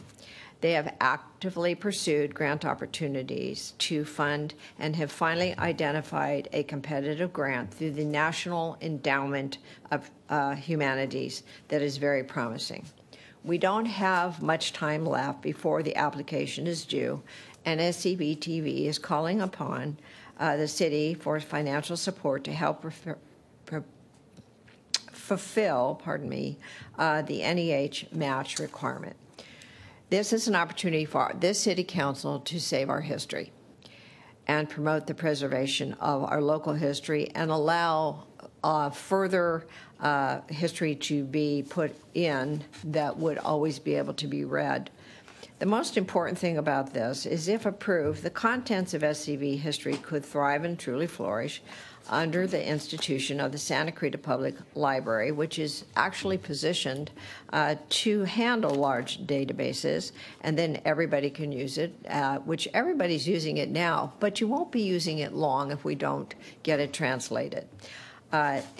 So the city can assist and do something to save our history, because I'm afraid it will become inoperative and a lost resource, and we won't have a Rosetta Stone to solve this. It's a sacred tie to our past, and I would say that it is a miracle to find a potential for an NEH grant to get this started, but it's there. So I'm thrilled to see that there's an opportunity to get this done, and I know that it is not something that our staff could do. They already found out that this is very complicated to change the codes to today. And I couldn't do the most basic things with this. And I know that if we don't get this done, we're going to lose all of our history. And I want to thank the city and volunteers and the Historical Society. We worked very hard the last few years on putting our historical buildings together. We're rebuilding the Pioneer Ore Refinery, which is the only one left, I think, in the world. We've worked on saving pieces of Mentryville. We're working on a lot of opportunities. However, this is all our history. It's everything that you can possibly want to look at. And without saving this, we've really lost it. So I wanted to say that thank you, Santa Clarita. I've received 32 letters from everyone, the Hart School District, College of the Canyons, the Signal, the radio station, hundreds of the residents. You've all just, you saw it. I know you use it. Every teacher uses it. It is a marvelous resource, and I am so thrilled that you read an article and you sent us a letter. Thank you. This is so important that I can't even imagine what would happen if we didn't move ahead. Well, I know what would happen, but I would like to hear the speakers. If Mary has got them all, you do, bless your heart. I would like to hear the speakers, and then we'll talk some more. And we have a lot of speakers. Well, thank you, sir, but we're going to go through our speakers now. So I'm going to start with Ruth Ann Murphy, followed by Mark Francis Larson, followed by Kathy Lund.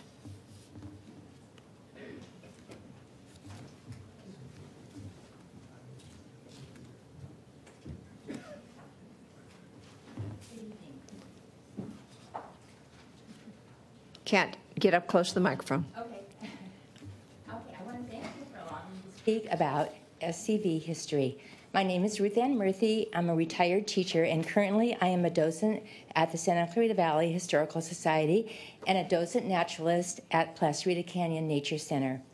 I moved to Santa Clarita Valley in 1985 and began teaching in Castaic and continued there for almost 30 years. Eventually, I was assigned to teach third grade and continued in third grade for the rest of my career. I soon realized that teaching third grade demanded that I know about Santa Clarita Valley history because local history was central to the history social studies curriculum. I knew nothing about it. I was fortunate to stumble upon SCV history, and I spent endless hours on the website learning about our incredible history. The problem was apparent. How do I relay this information to 8-year-old children and have it be meaningful to them? That's when a few of my colleagues and I decided it was time to write a curriculum guide. We worked throughout a summer, and when the summer was over, we had written a curriculum guide with hands-on and other child-friendly activities, including challenge projects for high achievers. I also wrote a short textbook, in quotes, to relay the information needed for activities, and a historical narrative book that was distributed throughout the 4 elementary school districts in our valley. None of this could have been done without SCV history. As a docent at both Heritage Junction and Planned Nature Center, I often refer visitors to SCV history when they want to know more about the Tatavian people, the Walker family who homesteaded Planned Canyon, or the discovery of gold at the Oak of the Golden Dream. Also, new docents have SCV history as a vital resource. SCV history is a treasure for our community. It would be tragic to lose years and years of dedicated and passionate work that Leon Warden has provided. I urge the city to take on this responsibility of updating and maintaining this precious collection. Thank you. So, as all good teachers do, I brought in a little bit of things for you to see.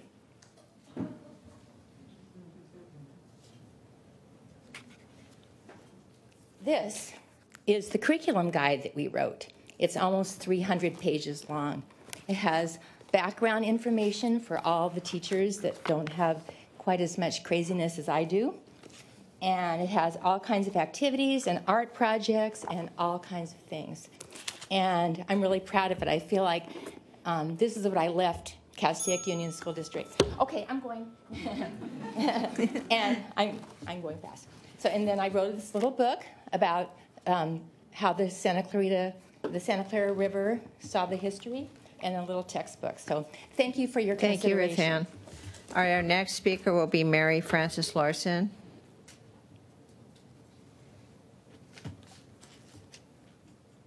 Good evening. Thank you for giving me 3 minutes of your time, I guess. I don't have a speech. I just carry a piece of paper because I'm nervous. I decided to know what I was talking about a little bit before I came up here. So I went on SCV History today and spent hours. It was very exciting. The most fun I had was reading about the drunk tank that is now where Central Park is. I think that was great. And they wanted to put a huge prison up there, which Santa Clarita got that kiboshed. The teachers got that kiboshed, bless their heart. Okay. Thank you, teachers. But the other thing I noticed, I went to about 8 more websites that had anything to do with Santa Clarita history or Santa Clarita Valley history, and most of them had a link to scvhistory.com. So if that goes away, all those other websites are going to lose all the information that they can gain, which to me is one of the most important parts of all this. So anyway, I want to say too, I've been around here since 1964. I left for a while, I came back, I wrote it on Andarka when it was here before Claiborne Ranch or Circle J, whatever was there. There's a few things I didn't see. I didn't see anything about High Chick. And if anybody was here, they remember High Chick. It was a burger place. And I was there when the Olympic trials for the equestrian team were at Onondarka. I'm sorry, Onondarka's gone, but progress. That's it. I just wanted to say, if this goes away, a lot of other websites will lose their information. Thank you. Thank you, Mary Frances. Our next speaker will be Kathy Lund.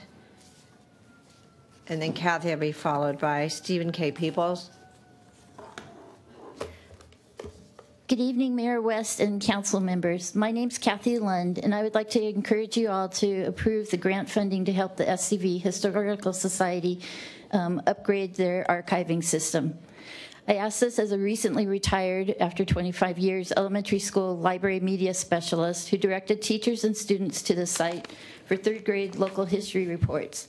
The website provided great primary source materials for proper research, but also let the kids discover some cool things about our community. I ask this as a mentor for a Girl Scout who just finished an extensive project for a gold award by digitizing scrapbooks that go back over 60 years when our school first opened. I get that these materials are large and bulky and aging, so they are difficult to properly store. However, I'm flabbergasted when educational institutions are casual about preserving the history within their own school and district. It's been a wake-up call as to what can happen to the history of a place if each generation doesn't think to preserve it. I ask this as a transplant to the Santa Clarita Valley who enjoyed learning about my new community in a way that made me feel connected. I ask this as a mother of 2 grown sons who got taken, or even took me, to various historic and interesting places around the valley. They definitely had a sense of belonging to a place, city, town that I didn't have growing up, and I think I would have liked it. I ask this as a daughter of a mother whose favorite saying was, "History belongs to him or her that writes it down." It was family code for write it down, and she did. When she passed away a few years ago, she left us an amazing legacy of our family's history and connections to historic events like World War II, the Depression, the space race, etc. I ask this as a community member who knows all too well that once important documents, artifacts, and other original materials are gone, they're almost impossible to replace. Ask anyone about the ease and comfort of looking at an old-fashioned scrapbook versus scrolling through a cell phone or drive or computer to look at family photos. To me, there's no comparison, and the SCV Historical Society has done so much work to make accessing the materials as easy as possible. I ask this for the digital generation who haven't quite realized that today's technology will be obsolete in shorter and shorter time periods. Floppy disks, anyone? Finally, I ask this for future residents, students, and city leaders. We need to know our history. I love being a part of the Santa Clarita Valley, even if it's just from the sidelines. I love learning about history of the city and how it was shaped, warts and all. Please vote to support preservation of our community history. It makes a big difference. Thank you. Thank you very much. Our next speaker is Stephen K. Peoples, and you can start to come up. Rena Newhall will be after Stephen, and then Sarah Brewer following Rena Newhall. Go ahead, Stephen. Well, esteemed members of the Santa Clarita City Council, thank you for the opportunity to add my voice to the chorus urging you to approve SCV TV's request for funds to save scvhistory.com and for the city to assume the site's management from the dedicated, tireless, one-man volunteer IT department who's curated the digital archive since he built it as a hard-coded HTML site more than 25 years ago. And that predates high-speed internet in the Santa Clarita Valley even, as well as Google. Namely, that's Leon Warden. He's also one of the longtime leaders of the SCV Historical Society. Now, I know each of you values rich local history, and that you're aware that scvhistory.com has become an invaluable resource for everyone with any interest in our community: scholars, school kids, teachers, history buffs, authors, potential future SCV residents, and of course the city of Santa Clarita itself. As a retired local journalist, I know there's no other place in the SCV that's home to such a digital motherlode of fascinating historical documents and images about our valley. They trace the course of human habitation here for the past 5,000 years. We owe it to ourselves, to our forebears, and to our progeny to preserve and continue to expand scvhistory.com. As an integral part of the Santa Clarita Public Library's online service to our community. If we Santa Claritans don't save scvhistory.com now, it will soon atrophy and die. And our online history will die with it. That's just unfathomable. We cannot afford to let that happen. So I respectfully urge the council to approve SCV TV's request and help it qualify for further grant funding from the National Endowment for the Humanities. Thank you very much.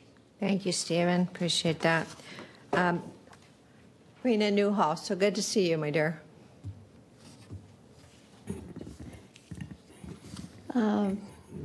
Dear Mayor West and members of the City Council, my name is Rena Newhall, and I am speaking on behalf of my husband, Tony, and myself.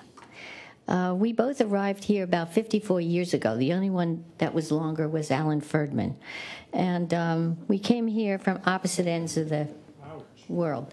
Ouch is right. Ouch is right. Keep going, Rena.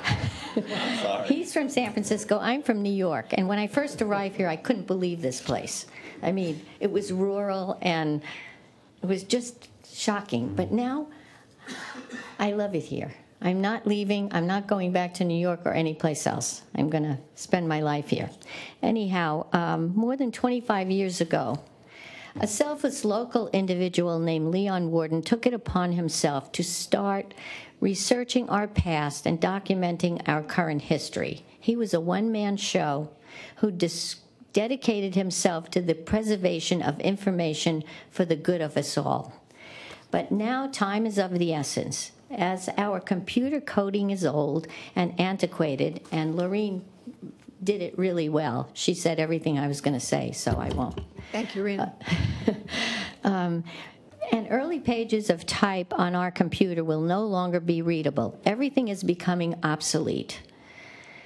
Our biggest concern is if something happens to Leon, scvhistory.com will die, unless steps are taken now to fix this situation. We think that a takeover of the digital history of Santa Clarita by our city is now necessary and warranted. We are in favor of a request for a grant from the city. Such a grant will open the door to other nonprofits like National Endowment for the Humanities and the Henry Mayo Newhall Foundation, as well as preparing other solicitations in the future. It is essential that we preserve the history of our great valley for generations to come. So we need the grant now. Go for it. Thank you. Thank you, Rena. And our next speaker is Sarah Brewer. And Sarah will be followed by Scott Hansel and Bruce Fortine. Go ahead. Great. Good evening, Council. Good evening, Madam Mayor. Nice to see you again. Good evening, everybody in the audience. Lots of fabulous, familiar faces. I'll try to make this short and sweet. I know there's many people in here who still want to speak. Some of you may not know me. I'm from over the hill in Acton and Agua Dulce, where I was born and raised. And I have been a lifelong addict to SCV TV. It came out in 1996 when I was in first grade. Sorry, Leon. Which is also the first year my family got our first desktop computer. Some of you may have known my dad, Art Brewer, who was kind of our fixture and historian and community activist in Acton and Aguadulce area. And I'm really honored to be able to continue to follow in not just his footsteps, but the footsteps in so many of my amazing friends that I've made over the last 10 years with the Historical Society. For context and disclosure, I'm really honored to be the superintendent of Vasquez Rock's natural area. And of course, these opinions I'm going to share are those that are mine. I'm also a volunteering curator with the Historical Society, a certified California naturalist, and a certified interpretive guide through the National Association of Interpretation. So I spend a lot of time researching, talking, teaching, reaching out to people and learning about what are these big things that we share, what are the things that may be different to our stories, and it's also important for us to have this access. So growing up, I was on SCV History all the time. I absolutely loved it. Funny stories about, you know, Joanne Darcy and the turkey wars going on in Acton, some of my favorite things. But I used it through my undergrad and graduate research for my degrees in history, you know, offering interviews when they were asked of me during our interpretive center project. Every angle of this site I've become familiar with, including now as a researcher, as a contributor to the site, which Leon has made such a pleasure to be able to do. I've been able to provide context and stories, and I've used it to write curriculum for kids literally across Southern California, tens of thousands of students that come through Vasquez Rocks, preschool all the way through seniors, and it's been an absolute pleasure to be able to do that. SCV History is so important, as you guys know. It captures history as it happens, and this type of archive, it is so rare to find anywhere else. You would be really, really scarce to be able to do that. It's bigger than any one of our organizations, bigger than just the tribe, bigger than us as the Historical Society, the county, the city. It's all of us, and it's going to be able to continue to be that way.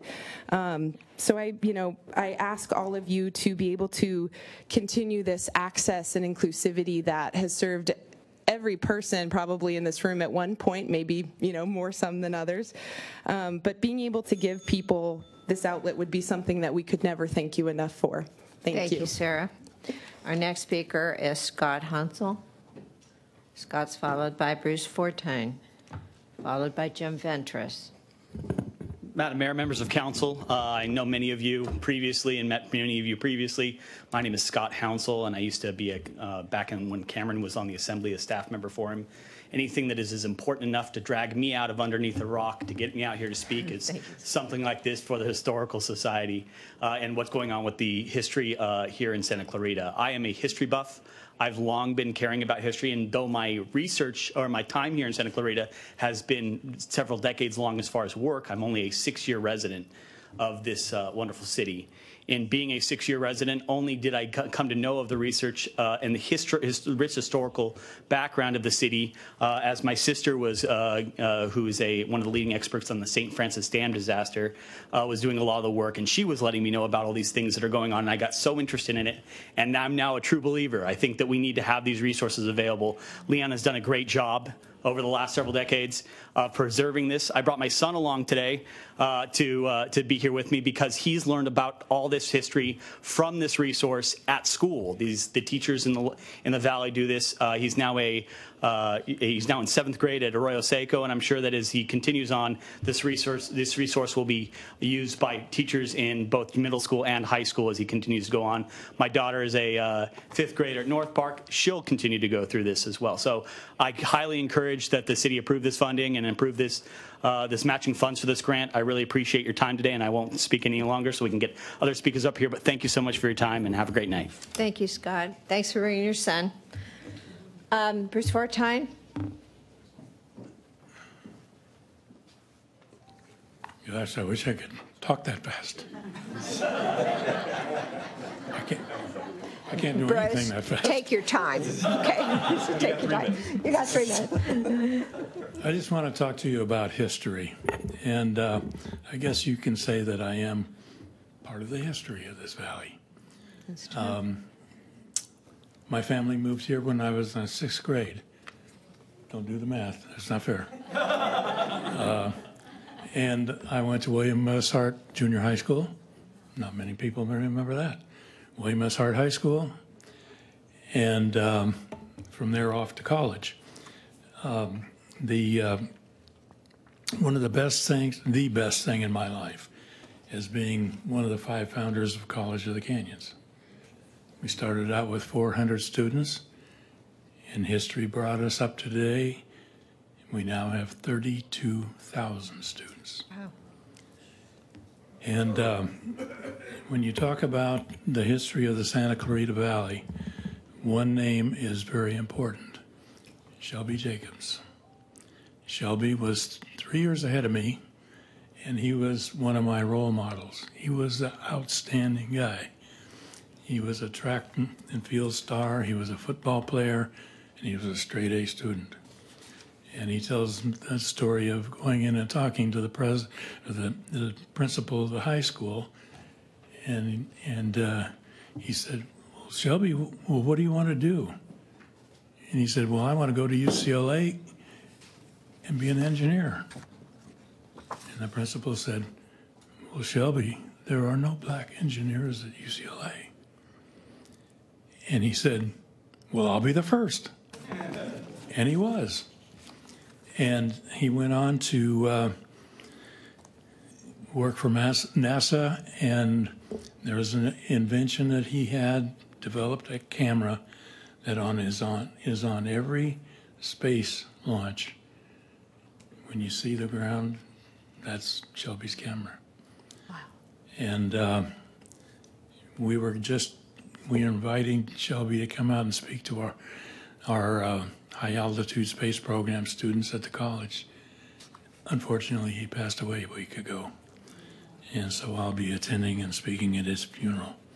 But that's just a quick overview of what history is. We don't want to lose things like that. I don't want to be lost.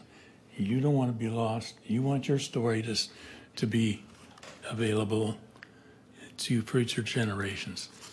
Thank you so much. Thank you so much, Bruce. Our next speaker will be Jim Ventris. Thank you, Jim. And Jim will be followed by Meredith McGowan and then Jessica Boyer. I gotta follow Bruce, huh? Yeah, he's pretty amazing. Good evening to all.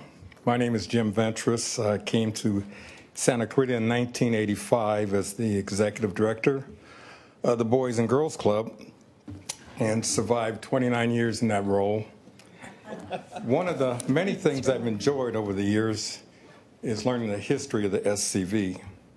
And between the Signal, KHTS, the library, the Historical Society, SCTV, etc., I picked up bits and pieces of the past, and we were able to pass it on through programs at the Boys and Girls Club.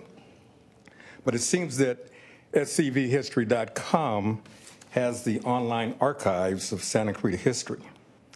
It's like that keystone piece in the arc. That arc is SCV history. And like everybody's been saying, it's been the go-to place for historical material, be it the third grader, the teacher, the student, or many citizens. It could be stories on the oil boom, St. Francis Dam, our Native American history, Val Verde, the Black Palm Springs back in the 40s and 50s. Yep. My mom and dad used to come here for picnics. They couldn't go to Palm Springs. Or the individuals, William S. Hart, Bobby Trueblood, Henry Mayo Newhall, Sam Dixon, Ruth Newhall, Scott Newhall, etc. I mean, we have so much history here. And it's important that we continue to compile, protect, and share these materials. SCV History is headed by Leon Warden and his staff, and Leon has the passion and the vision of compiling digital history. He has identified the problems. He also has the solutions. Our city has done a wonderful job working with the nonprofits, and it seems logical to support and continue to support SCV History and to also assist in the solution. Help to take the baton ensure that the history is preserved, but more so the future history for our community. So that's all I got to say. Thank you. Thank you very much, Jim Ventris. Meredith McGowan, followed by Jessica Boyer. Thank you. I'd like to start by thanking the council and Mayor West for the support, continued support and dedication of the importance of preservation. And I had this whole speech about my deep roots in the Santa Clarita Valley, but you know, my parents bought a house in the first tempo track in 1972. And we've been a resident of the Santa Clarita Valley for 32 years. And as a professional librarian, I recognize the importance of preserving history for the future. I also am on the board of directors for the Santa Clarita Valley Historical Society. I'm in favor of this grant, and here's my reasoning. It's all about the kids. And this project would permanently archive and digitize our local history for all to enjoy today and future generations to explore, which is imperative in the preservation of our actual history. The project makes our history available to students from grade school through college and beyond. Having easy access to our Valley's history enables students to do locally inspired projects and have a vested interest in the future. This creates a system that will continue to grow our city as we have new memorable events, which we are yearly, and turns over that responsibility of archiving our history to the library, which we have established and we should be so very proud of. And we will remain current as a result. In short, Santa Clarita is a thriving community that deserves to have this kind of record available to all. It's a project that will be the bright spot for the city and will be something that we will point to as one of our successes. Please consider establishing this important progressive project by my city, who genuinely cares and is very proud of their history. Respectfully, thank you. Thank you. Our next speaker will be Jessica Boyer. Jessica Boyer will be followed by Bill West, and then Mr. Leon Warden himself. Hello, Jessica. Hi, my name is Jessica Boyer. I feel extremely privileged to have grown up in Santa Clarita and to be here before you today. About 20 years ago, I was introduced to scvhistory.com for my 3rd grade local history project at Highlands Elementary. My teacher used the website to develop her curriculum, and my mom and I used the website to research and find the historic landmarks. Luckily, my parents saved it, and I brought it for you today. Aww. I developed an interest in history and storytelling after this project and spent a lot of my free time on the weekends watching History Channel and puttering in the garage, listening to family stories with my dad. I used this site for my schooling at Arroyo Seco, Saugus High, College of the Canyons, Pierce College, and California State University, Northridge. 10 years ago, I was given the opportunity to intern and later manage the newsroom at KHTS, where I used scvhistory.com as a resource when writing comprehensive articles about topics like the St. Francis Dam, Rivendell, Lombardi Ranch, and the Walker family. 7 years ago, I was hired with SCV TV, a 501c3 nonprofit, where I continue to use the site for source material. My own work started to appear on scvhistory.com too. In fact, when my photographs of the historic Powerhouse Fire disappeared from other platforms, scvhistory.com became the only place you could find them. Our team has since used the website immensely for documentaries like the city's 30th anniversary documentary, the Signal newspaper's 100th anniversary, and the redevelopment of the Newhall Auditorium. 4 years ago, we started meeting with the city about the sustainability and long-term plans of this archive. 2 years ago, we kept researching, networking, and learning. 1 year ago, we found someone not only that has the experience and capacity, but also is passionate about our cause. Earlier this year, and with the use of a community service grant from the city, we finally began the discovery phase, which resulted in a blueprint for this project. Today, I'm standing before you as a product of Santa Clarita, as a person who has been privileged to access information about our community's rich humanities, and as a person who has spent almost a third of her life so far working to serve her community and make it a better place. I know that each one of you also feel passionate about strengthening, nourishing, and improving our community. Supporting this project will do all those things for generations to come. There's a quote that hangs above my desk at the station that I'd like to leave you with. The idea is not to live forever, but to create something that will, by Andy Warhol. We hope scvhistory.com outlives us all. Thank you for your time. Thank you, Jessica. Bill West? You're such a great audience. Hi, Bill. Madam Mayor, hi. Madam Mayor and City Council, thank you for letting me talk. And my name's Bill West. I work for the Walt Disney Company down in Glendale, but in my off hours, I've lived in SCV in Saugus since '98. I love it here. I love the history. It's always spoken to me here, and as a result, I've gotten involved in a lot of volunteering opportunities. At SCV TV, I co-host a show called SCV in the Movies about entertainment in the Valley. I've co-written a couple of books in the Arcadia Publishing Company about Walk of Western Stars and William S. Hart Park. And I am the editor of the newsletter and the website maintainer for the Friends of Hart Park. I mention those things to say they wouldn't have been possible without scvhistory.com. I can't imagine having been able to do these things without that as a resource. And everybody said great things about it, all true. I'll highlight a couple of things that speak to me. Back when I used to give histories of tours of the William S. Hart Mansion, I didn't let facts get in the way of a good story. But when you're writing a book, it turns out it's important to get the facts right. And the great thing about scvhistory.com is it's not just a story and you just take it verbatim. They link to articles and photographs and all the material you need to back up that information. I love that about it. Recently, I was emailed a historic document about, and I didn't even know about this, the Prohibition Colony of St. John, which was an early community in Santa Clarita, a prohibitionist colony. And important historic document, what do? I email it to Leon, and I'm good. Well, we can, not always rely on Leon's incredible insomnia to save all this stuff. It's true. So I just hope that you all seriously consider this opportunity to make this history permanent because it's precious. Thank you for your time. Thank you, Bill. Leon Warden.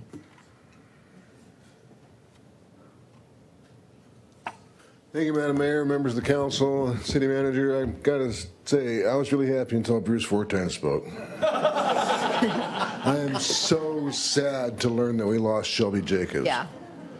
What a wonderful man. I got to know him a little bit over the last 15 years. I've been working on succession for a long time. I determined long ago that my heir for all my history stuff is the city of Santa Clarita. It's in my will. The city is really the one constant in all of our lives that will still be there when our generation is all done making its marks on it. My mom knew that, Joanne knew that. The things you do up here week after week are important. They need to be memorialized. You are important. Everybody in this room is important. You contribute. You give your time and talents to your community. You deserve to be remembered. Buildings burned down. Artifacts get damaged and stolen. Monuments get toppled. Street names change. If the information about them doesn't survive, it's like they never existed. And that is exactly why I started SCV History. To inform the future by creating a free and accessible record of a truly unique history during a period of rapid growth that was going to change everything. To ground us with a sense of place by sharing the stories that bind us together as a community. To show newcomers they're part of something now, we need their participation to stand together and fight against the Ellesmere dumps and the CMEXs and the prisons that always seem to pop up and threaten our quality of life. Those are the true purposes of SCV history. I want to be very clear about this. We are not asking the city to give us a dime for ourselves or for any program we want to run. We're trying to give you something. Not just my life's work, but also 26 years of contributions from hundreds upon hundreds of community members and organizations. I mean, after all, what is our history if not the family photos and the stories of our people and the things they've done? The website has to be changed to a format you can use. This is not a new revelation. We've been at this for 10 or 12 years. We've hired some of the best coders in town, only to end in failure multiple times. We started talking to the city 4 years ago. The city's IT staff examined the site and determined that it was a huge undertaking, and they didn't have the resources or the expertise in-house. It had to be outsourced to a major firm with a track record of doing this difficult a migration. We did our due diligence, put it to bid, and settled on a really nice company called XWP. And sure, they've done work for some of the big internet companies that everyone's heard of, and some you probably haven't. But they were genuinely enthusiastic about helping a relatively small nonprofit save its community history. I'm delighted that a couple of senior XWP representatives are here in the audience tonight to answer any questions you might have. Bottom line, the most cost-effective way forward for the city is to spend the requested amount up front and rely on us to provide more volunteer hours, more grant funding, more of our personal money to get the job done. Whether our community gets to have access to its history after I'm dead shouldn't even be a question. Thank you.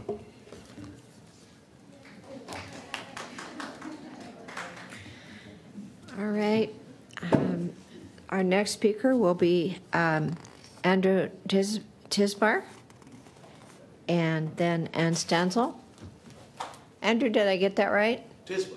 Yeah. Okay, Tisbar. You did. And then Carol Rock. Thank you. I'm Andrew Tisbar. I'm president of the Art Tree out here. I think a lot of you are probably familiar with that, our nonprofit over on 6th Street in downtown Newhall. And we provide art from children through adults. And this website has become a great resource for us, and it has for quite a number of years. And to see this go away is just sad. I remember when my daughters were going to school, they used the website for their projects and all kinds of things. And it's one of these things that I'm also a realtor, and I have lots of clients who will look at certain things out here and say, what's that about? What's that about? And I happily refer them to scvhistory.com. And they come back to me and they say, oh my God, I wish our city that we're coming from had something so complete and so informative. So I just think it's very important that we retain this. And one thing that I had found, back in 2012, I was at a dedication ceremony, and the mayor back then was Frank Ferry. And he spoke about how important it was to maintain the Valley history. And I hope what he said today, which is what he said back then, still applies today, because it's very important. So I totally support this, and I ask you city council members to support it as well. Thanks. Thank you, sir. Ann Stanzel. And then get ready to come up, Carol Rock. Good evening, Mayor West and members of the City Council. Thank you for considering public comment related to SCV TV's grant to fund migration of scvhistory.com website to a content management system that will enable city staff to take ownership of the site and management. My name is Ann Stanzel, and I'm a resident of the city of Los Angeles, and I work for the local community as Associate State Archaeologist for California State Parks. I currently volunteer at the Santa Clarita Valley Historical Society and the St. Francis Dam National Memorial Foundation, and serve as a director at large for both organizations. From supporting CSUN's Forgotten Casualties Project and my related anthropology master's thesis on the memorialization and memory of Southern California's St. Francis Dam disaster, to providing genealogy and history of local Native American groups that I frequently cite in environmental documents at work, the SCV History website and community has remained an essential resource. Beyond being a comprehensive, publicly accessible compendium of Santa Clarita Valley history, SCVhistory.com provides a sense of place, connecting educators and students from third grade teachers to college and university classes, local history book authors, documentary filmmakers, local media, and other community stakeholders. The site has facilitated the preservation and sharing of historic materials that would otherwise have been lost, and continues to serve as an online space for the sharing of information and remembering of many historic events, including the St. Francis Dam disaster.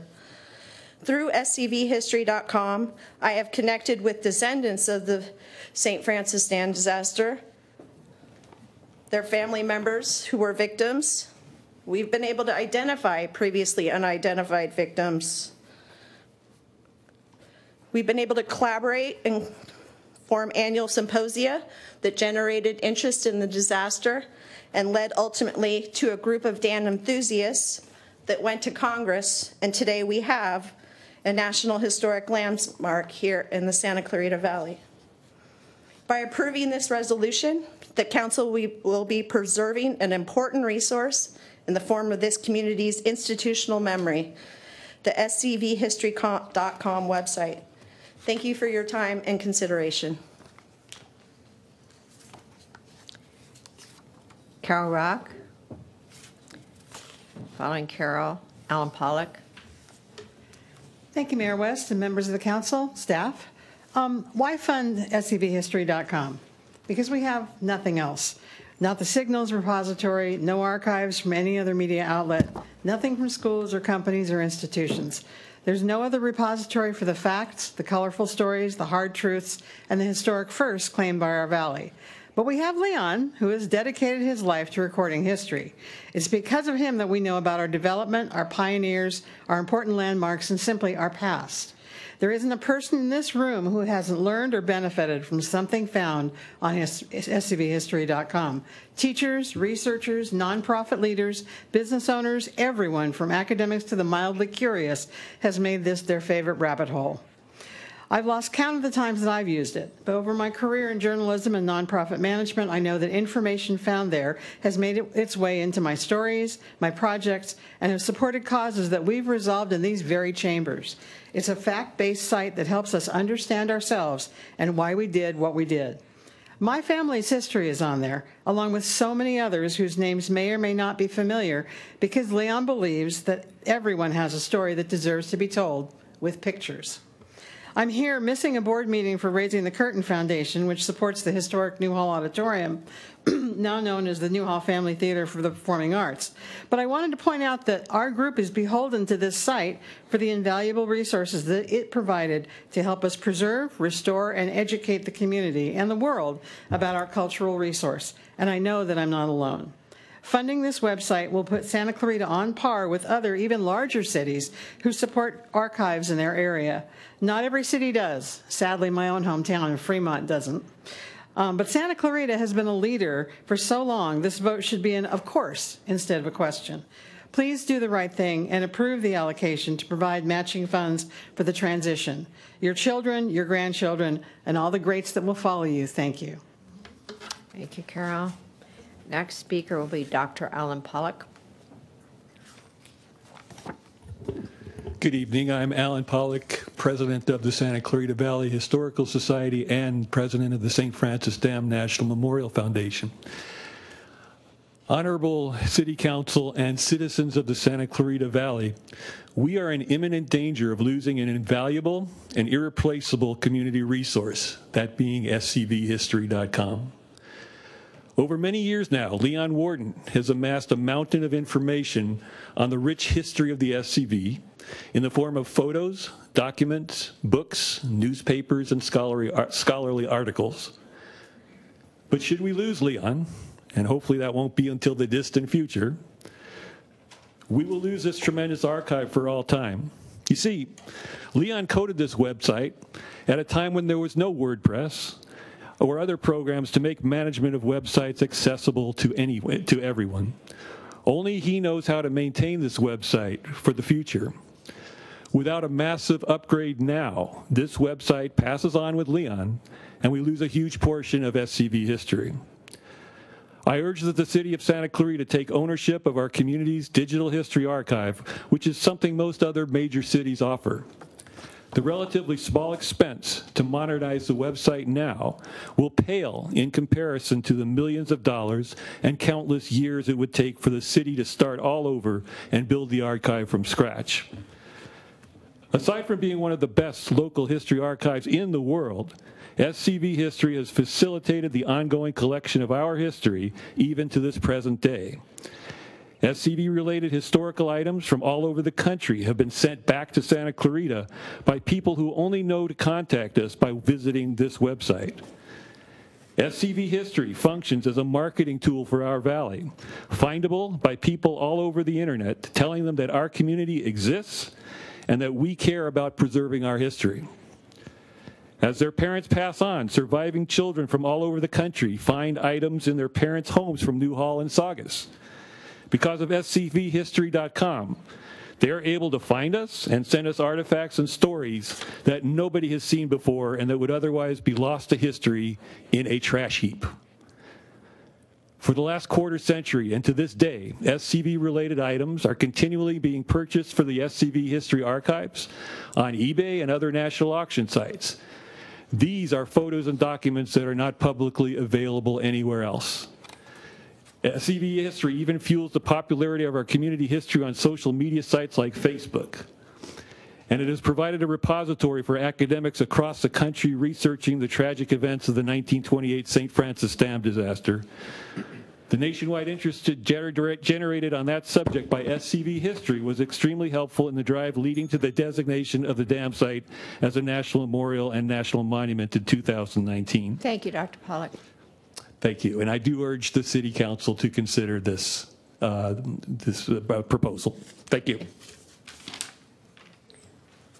Our next speaker will be Joseph Jessic, and Joseph will be followed by Steve Petzold and then Teresa Todd. Okay. Steve Petzold. There's nothing I can add. I agree with whatever you have to. We have Steve.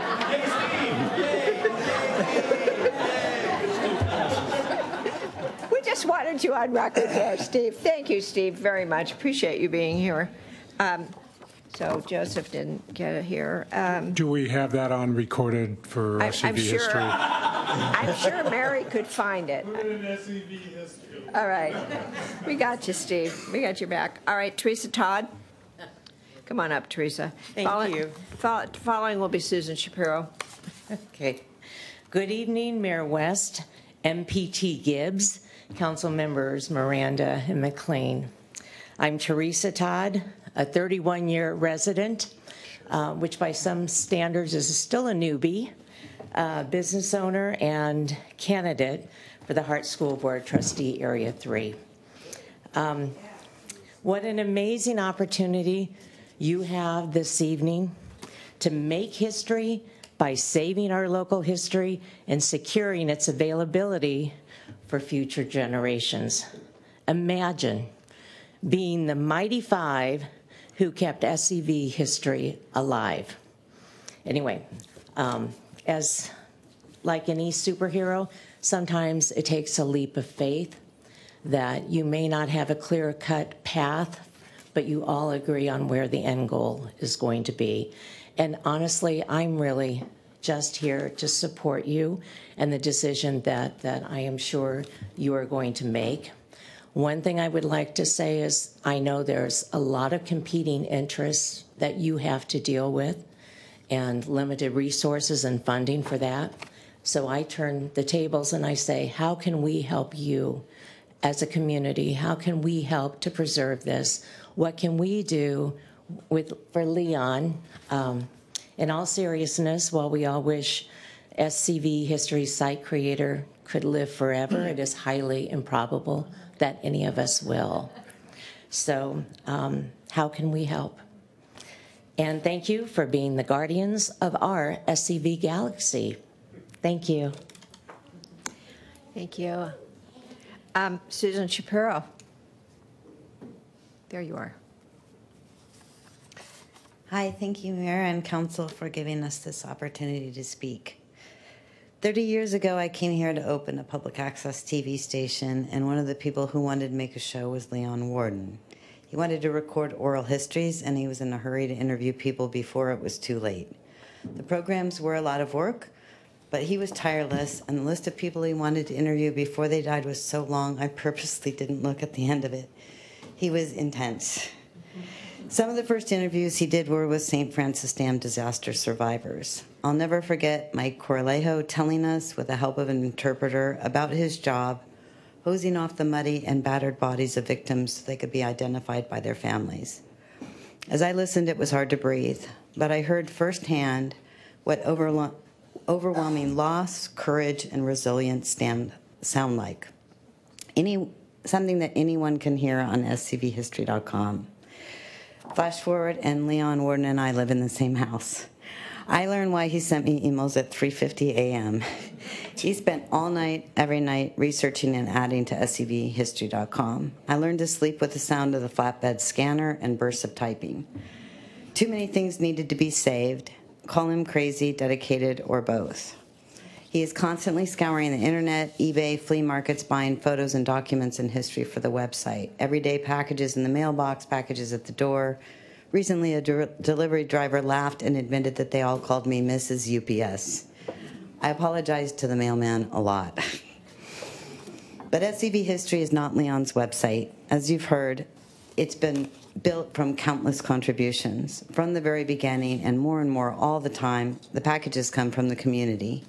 Generous granddaughters and sons sharing family treasures, bravely taking pictures out of their ancient albums, handing over letters and home movies for the site. Hundreds of people who have shared stories, memorabilia, shed a new light, or made a correction. So what started as a web becomes fabric stretching for miles, all the contributors creating and recreating a giant quilt with pieces added, holes filled, old cloth replaced. And then there are the threads reaching out from the quilt. To the thousands of people who visit or are connected to the website, who have learned something in 3rd grade, wished that things had been different, or marveled at the way things were. Division and isolation have been big parts of the past few years, but we are connected by the invisible threads of history. There is a young woman who I have never met who took a walk on a road that moved her. She wondered about it and learned more about the ridge route and its history. I once had a very similar feeling and was compelled by that same road. We don't know each other, but we're connected to each other and to this place. History can create real community, and I'm grateful for the role that SCV History has played in connecting me to this place. Thank you very much. Our next speaker, I believe it's Marie Schub, S-C-H-U-B. And Maria will be followed by Brett Haddock, followed by Elaine Ballas. Hello, came to this valley in 1969, so I'll join the old timers group. But I'm here to kind of keep this fairly brief. And I am a librarian by trade, now retired. I was community library manager. I was in charge of Canyon Country for a while, extension services, which were bookmobiles, Westlake Village, Temple City Libraries. But my point is actually going to go to hobbies, which is history. I love reading about local history. I started off following it in the Signal, and then when it became digitized, became a fan of scvhistory.com. And I would hate to see this resource lost for anybody. It's the story of our community, it's our history, it's our future. But I also want to say, I think that the better place for it to ultimately end up is not actually with the city. It's with the College of the Canyons. And I say that for many reasons. One is, if you look at where local history is actually kept when it's digitized, you'll see cities really are usually not the place. It's often academic, it's history societies, it's institution, it's museums. And that's partly because it's a more neutral venue. Opinions change over time. What you want to keep changes over time. Libraries tend to keep portions of local history. LAPL, they were given a huge resource in photographs from, I believe, Security Pacific Bank, though they kept their own. But their resources for local history are predominantly photographs. It's not local history. It's not capturing all those other events that are going on. There's actually several organizations that do that throughout LA City. Glendale has 13 collections that were donated of local history, keeps them in a room. It's just those 13 collections. It's not all-encompassing, and that's been sort of the problem, is that you tend to look to other organizations. We need to be involved with the Internet Archive of California. Unfortunately, there's actually only one spot in this city that's there, and that's CalArts. And they're probably not going to be that interested in local history as their primary function. But I think we need to look at that part, but we also need to save this data. So there's two parts to this. I'm all for saving it. 300,000 is not much money to save our history. Thank you. Thank you, Marie. Our next speaker will be Brett Haddock, followed by Elaine Balask, followed by Lois Baccio.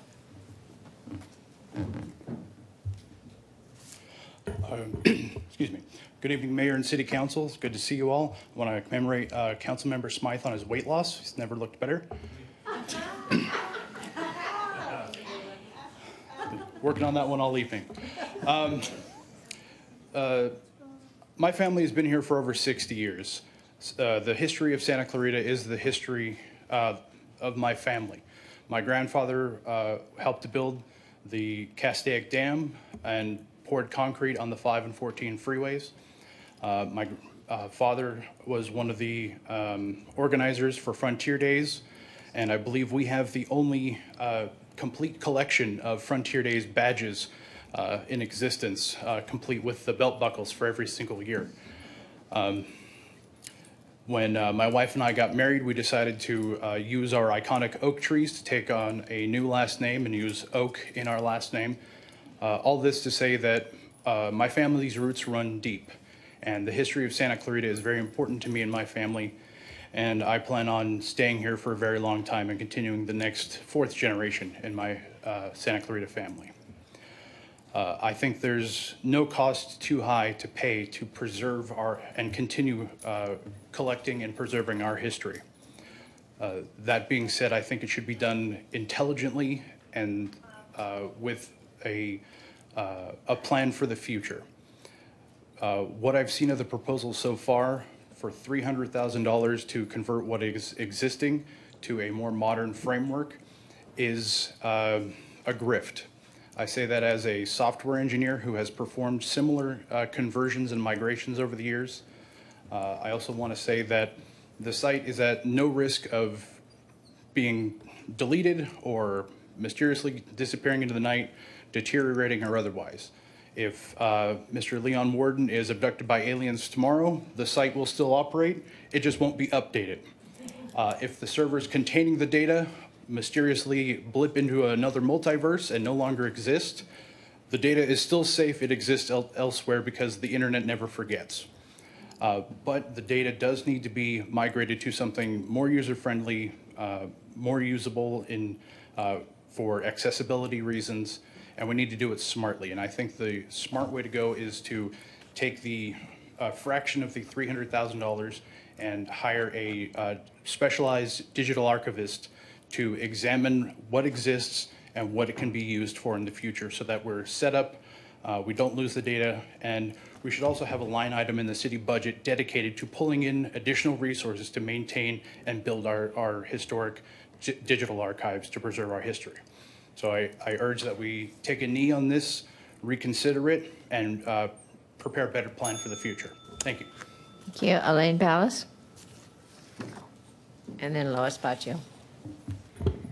Goodness, I didn't realize I had such a great audience for my book, How to Write a Book Campy Lane Style, which is exactly what you do in this book, is you archive your story, which cannot be changed at all by anyone because it's in your handwriting.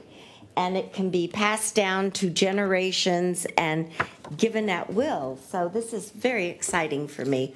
See me afterwards. I have some books in the car. Anyway, I guess my question really about it is not so much as preserving it is, one, how did it get to the place that it's at now, that it got so far down the road that it's like a major surgery, as opposed to constantly kind of keeping the data updated and moving along? I mean, it's like, I don't understand how it got so far down. And I agree, what is the future? I mean, how are you going to keep it updated constantly and continuously with what kind of data, what kind of program, what kind of people, who is going to be doing it? It doesn't seem like this is just a Band-Aid throwing money, but it doesn't seem like it's been thought through well enough. And I really think it does need to be thought through, because we're going to end up in the same place in, what, 10 years? I mean, the way technology is going.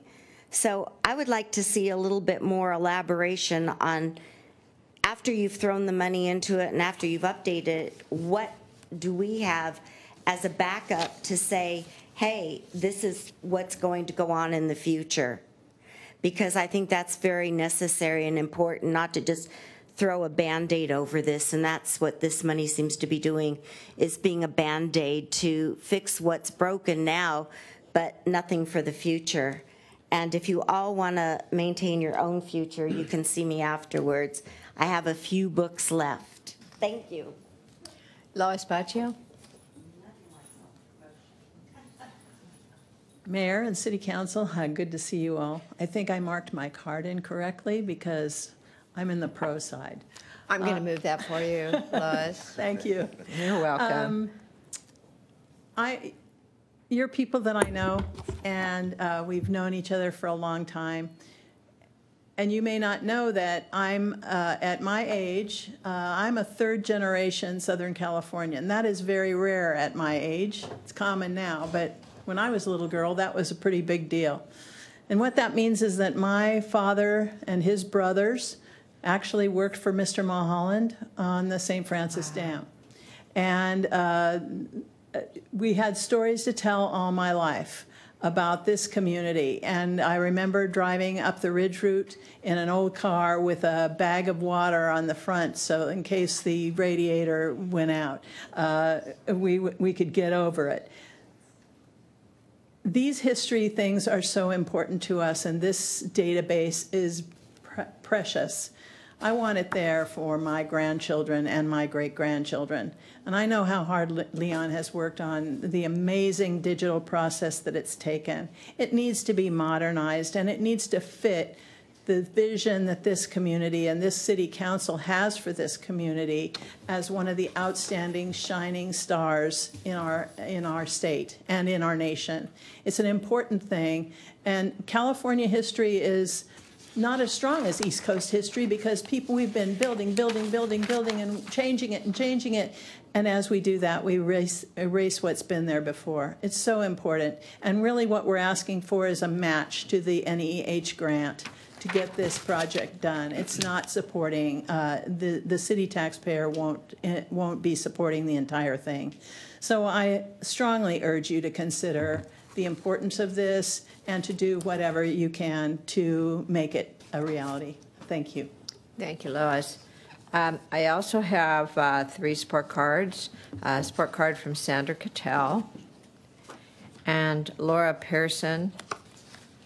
She says this is the most important local resource we have. It should be safe and modernized, and we appreciate the council doing what it can to preserve it. And then Renee of Saugus also wants it preserved for local students and teachers. Third grade history focuses on learning about our local economy. And that concludes all of our speakers, 25 of them. And I guess I'll just wrap my comments, unless you want to hear from staff, or staff, do you want me to? I'll just, oh, thank you, Ken. I knew you couldn't wait to talk. I just want to say I've never, I think this particular audience, and Leon, you're sitting right in front of me, you just created history yourself. The comments, the stories, you all being here, this is the broadest base of community I have ever seen in one room, mostly agreeing on something. It is a remarkable night to sit here and listen to a community that says, yeah, we're a great community, we're modern, but we want to save our history. And it is remarkable to hear this and see this. I'm very proud to live in Santa Clarita. A quick story that the council will get a kick out of. Frank, a couple weeks ago, told me he came across these two files. Remember the two files, Frank? And they'd apparently been in city possession for 35 years, and they'd been stuck away in a file somewhere in the planning department. You know, that thing that happens when something just gets put away, and it just stayed there, and they were perfectly intact. The interesting thing about them is they were the original files from the county, the effort to create a separate county in 1978. And I opened and looked at them and realized they were very fragile, so you just can't touch these things, and quite extensive. And it was John Darcy, Connie Warden Roberts, Carl Boyer, people that worked so hard, all of the people that worked on creating the county, the signatures, the petitions, the handwritten notes about meetings, the political pieces of information about how to get this done.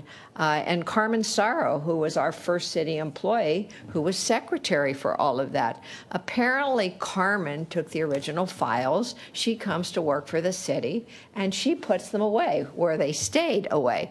They are now in Leon's hands to be digitized so that all of that history for that county effort will be viewed, and the city can put its files away. But it's just one of those things. Things just come out, and families bring them in, and that's been going on for 30-plus years. And so it's very interesting that, you know, everybody wants to know about these things, but I think there was one good point here. It's really nice to look at your photos. It's really much easier to scan them and look at them on the computer, and you can put it together and see it and touch it. And I brought this up because we're out of time. And the answer to the question is, why didn't you do something sooner? Well, a lot of people, very smart IT people in this city, looked at this and did try to figure out what could be done. And we got to this point. The National Endowment of Humanities has a grant, and it's going to take that kind of expertise to do this kind of work. We're an important community. Our history is important. We need to pay it forward and pass it on and preserve it with the city and its libraries, and it will also be at COC forever. It's a great gift. It's an honor to have all of you here appreciating that, and I am very happy to hear from everybody, because truly, it was said, this is a landmark decision to retain our history. And I don't think there's anything else I can say about it, but I'd really like to have us move forward. There are certain things that we need. And the first thing I'll ask is there need for questions, Council? No. Okay. Well, Mayor, yeah. make one comment. I'll just make one brief comment. You made a statement about, when we talk about Santa Clarita making its history, tonight will be one of those times. It is. And one of the things we'll have to decide is if we're going to let Councilmember Smythe get any credit. But I was honestly, I was touched by a number of the speakers here tonight, because my history in Santa Clarita is much shorter than a lot of people who's here, And my involvement history is much shorter. In fact, I think the first person who I ever met who knew I was going to run for council the first time in 2018 was Miss Lois. Leon, do me a favor and do not interview her about what I said during the first time we met, because we'll all wonder how I got here. And one of the gentlemen who came up and spoke, the software engineer, Mr. Brett Haddock, my first time ever sitting in City Hall was sitting over by Elaine Ballas, and I was sitting next to Brett when we both came in here as, you know, just two young men who were applying to sit up here on this city council. And I haven't seen Brett since that. I don't think maybe since that night, maybe 5 years. And so I got to thinking, you know, sitting here about like the movies, The Band of Brothers, and about how hard those people worked to get the stories of the generation that was leaving us. And all I could sit here and think when I think about that was the work of Mr. Warden. Leon, what you have done will withstand the test of time. And it's incredible. You know, we don't think about, you know, the stories about the turkeys, the stories about, I hear there was stories about maybe paperweights being flung up here in the dais once upon a time, but you don't think about that as history when it's happening. But I have had the great experience of sitting with my council members over the years, sitting with people like Bob Keller and people in this audience today, and just hearing the stories and seeing you all here it's truly a kind of an incredible thing for me. And I'm going to share just one last thing. Leon, you inspired me to do something tonight. Aside from my wife, I don't think anybody knows this, so we'll just keep this between us. And the world now. My mom never got to meet her children, my children, her grandchildren. She passed away long before I came. I was here in Santa Clarita, but she passed away before I ever came involved. And so she never got to see me be here. And Mayor, you talked about a Rosetta Stone. Well, I found out that when my mom had passed, one of the things she had done when we were all kids, there was 4 brothers, is she would write us a letter every year. Every year on her birthday, she would write something about her children, what we did, what we accomplished. And my mom had the tiniest cursive handwriting on the planet. And I think aside from maybe my dad and my brothers, no one can read it. And it has sat, these letters and these notes that she's written has sat in a bag that sits in my house, very similar to what you talked about with Carmen, for years. I have never had the ability to pull those out and look at them. From the time that she passed, life just got busy, and you know, time went by, and we're pushing 10 years now since she's been gone. But for years, those books have just sat. And I never thought about it, that I'd look at them. But then I realized, you know, one day my kids will want to know. They'll want to know my story. They'll want to know their grandmother's story that they never met. They'll want to know about their grandfather and their great-grandfather. And it's written in those documents. And unless I personally invest the time to decipher those stories for them, because kids don't learn cursive anymore. It's not a thing. It's like Microsoft DOS. We know what it is. It's like Betamax. It's the pet rock. We all know what it is. They're going to learn about it in SCV history, but if we don't do our part to bring those stories, then that's how those stories get lost. So I commend you for everything you've done for this community, for what you've done that you don't even know that you've done, what everybody in this room has contributed. And I thank you for that own personal inspiration for me. So it's an honor to support this and to keep this going. Okay, well, I'm going to tell you what we need now. This is our legacy motion, and I have to tell you what you need in it. Oh, you have some more, Marcia? Go ahead. Yeah, I just wanted. Go ahead. I just wanted to say I've got one of those practical minds, and when I read about this, I was wondering whether due diligence had been done. I was wondering if there was an RFP process to find the best people to do this. And Leon, when you got up and you gave me that assurance, I was very happy to hear that. So yeah.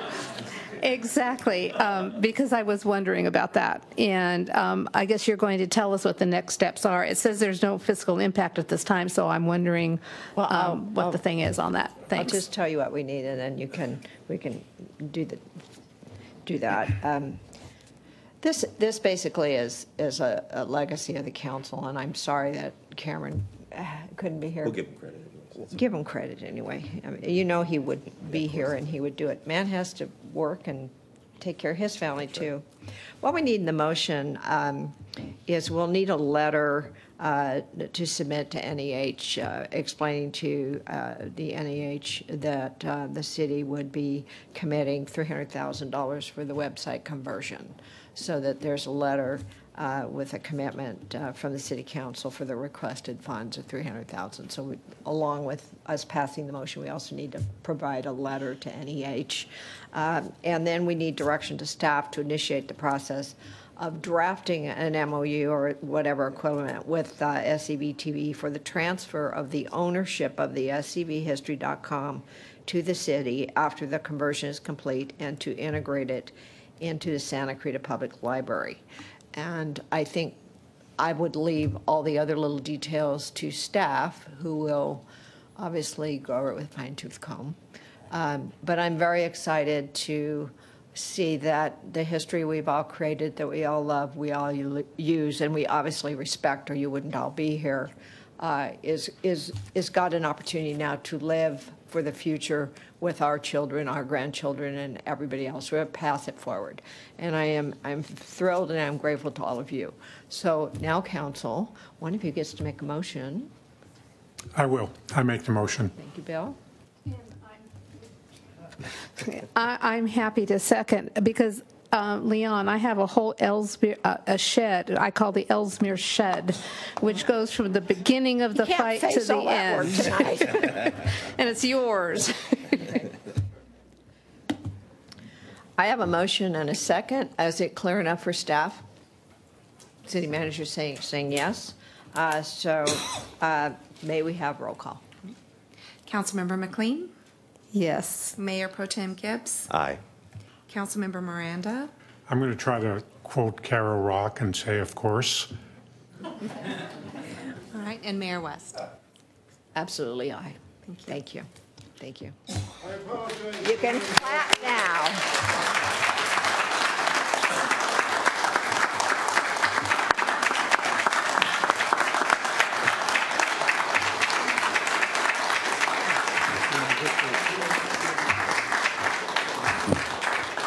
Oh, you guys did it.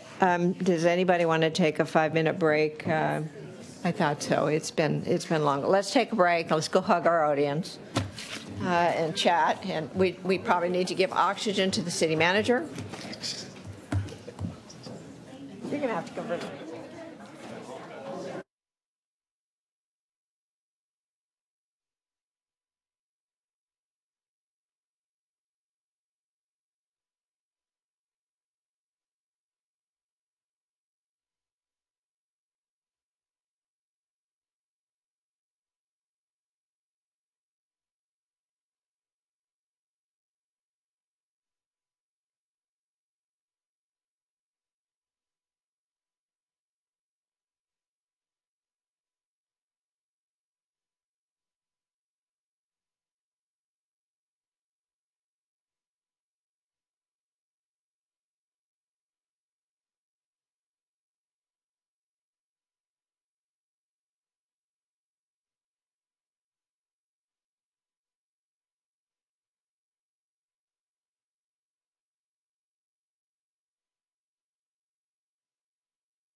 Would everybody, is this on, Yes. Mary? Yes. Would everybody turn around? Hello? Got it. Everybody turn around. We're going to take your pictures. Turn around. Look this way. Snap pictures.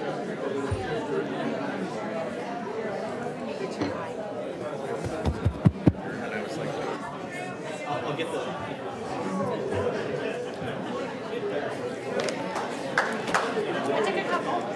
You get some. We'll do some more. Mary, there's a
All right, ladies and gentlemen, we're going to resume our meeting and get started with the next portions of our meeting. So I have consent calendar, speakers, and some of you out there have signed up. So we're going to start right off with consent. Elaine Ballas, you're up first.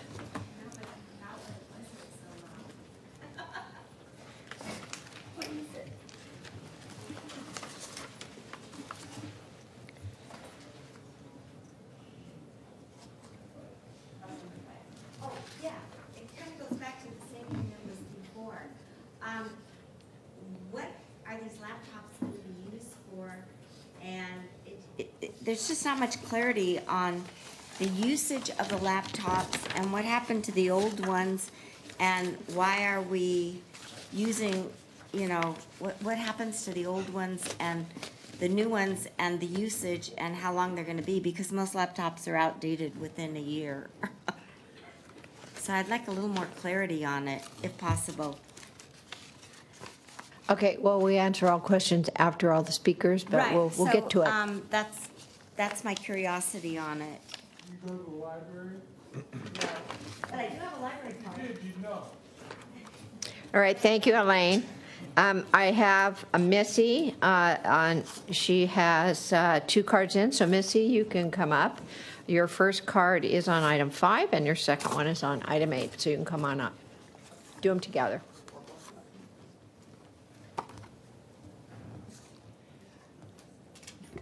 Is my time 3 minutes on each? Yes, ma'am. Okay, great, thanks.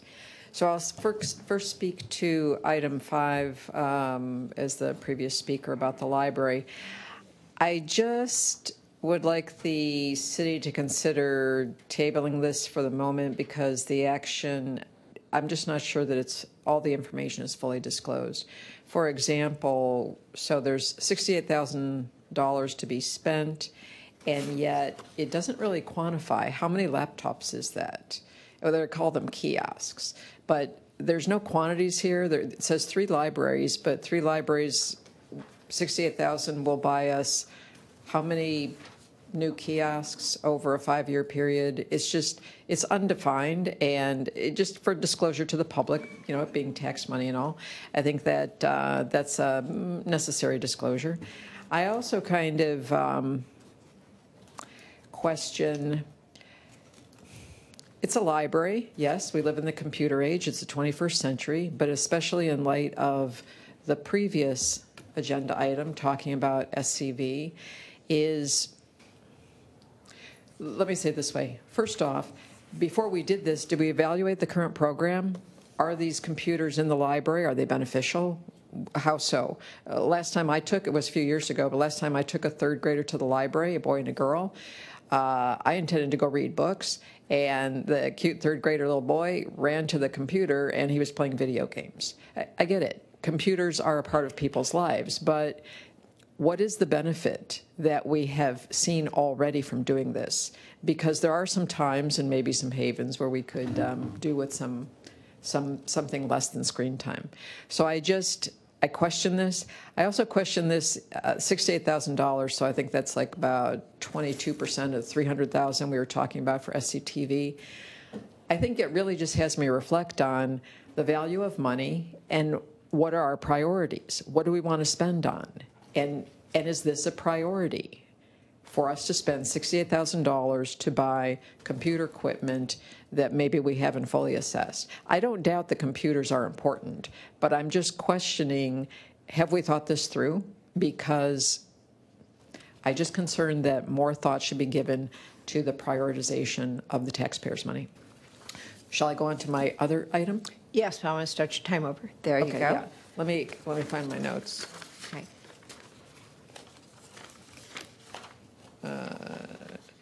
So the other item is item 8, correct? You know, and I'll say this, shall we start? Okay. So on item 8, which is about Central Park build out, but I did want to say this again, just procedurally to cover both the item 5 and item 8. Both of these items, and it seems like most of the majority of the agenda tonight was all put on the consent calendar. And again, interesting sitting through the SCV, conversation about the archives, because they stated here, and I think it's true, that this public forum is an important forum. It can be historic. And my concern about putting 99% of the agenda on the consent calendar that just gets no discussion and sweep through, it's an inappropriate use of this forum. I really think that discussion in front of the public and interaction for the record is a good thing to do. But now on to the specifics of item 8. I'm all for physical activity and such, but what this does is it basically says about 13, am I getting this right, $13 million being spent for Central Park. Again, I think there's more discussion. The previous contractor defaulted. I'd like to understand why. I'd also like to understand, instead of putting in an additional $2 million, as this proposal seems to say, why not consider cutting back? Because some of the things that we're building in the park, again, I like parks, I like physical activity, but the prioritization of, is the man-made built environment in parks more important than the natural environment that we have in parks? I used to live in a time where we'd throw football with my dad just on grass. We didn't need a field to play baseball. We just, you got out there, you play catch, you had a bat, you just played in parks, and you played sometimes in the street and in the trees based on the natural environment, not a dependence on the man-made environment. So for me, $13 million of new and additional man-made structure and $2 million going to an additional kind of a change in scope, I would just like this amount of money to be thought of, and I would really appreciate the city's consideration of not putting these things all together on the consent calendar. But this amount of money deserves conversation in this forum, in front of the public, and on the record. Thanks. I have Santa Rivera on item 6, and then Santa Rivera on item 7. So you get 3 minutes for your first one, 3 minutes for your second one. Thank you, Santa. Thank you. Good evening, everyone. I also, too, want to agree with what Missy just said about putting everything on the consent calendar. To be honest, one positive thing about it is I thought I was going to get home probably about an hour ago when I first saw the agenda for today. You guys tricked me. But I do agree, because a lot of these items, there needs to be more to it. I know there's so many things to do and not enough time in the day, but I do think that these things are very important. And, people need to, I'm talking to the public right now, need to come out here and start reading a little bit more on what's going on and pay attention. And please, put in your word. Regarding agenda item number 6, I just had a couple questions. On the agenda item itself, I did not read the attachment. It says needed repairs. You guys want to give funds for needed repairs, and I was just curious how that's decided and who decides that. And then for item number 7, in regards to the landscape and maintenance, I was curious as to the one-time enhancement projects, what you guys meant by that, or what was meant by that here. And as far as the maintenance, a lot of people are talking about, including City Council, about preserving our waters, how we're going through a drought.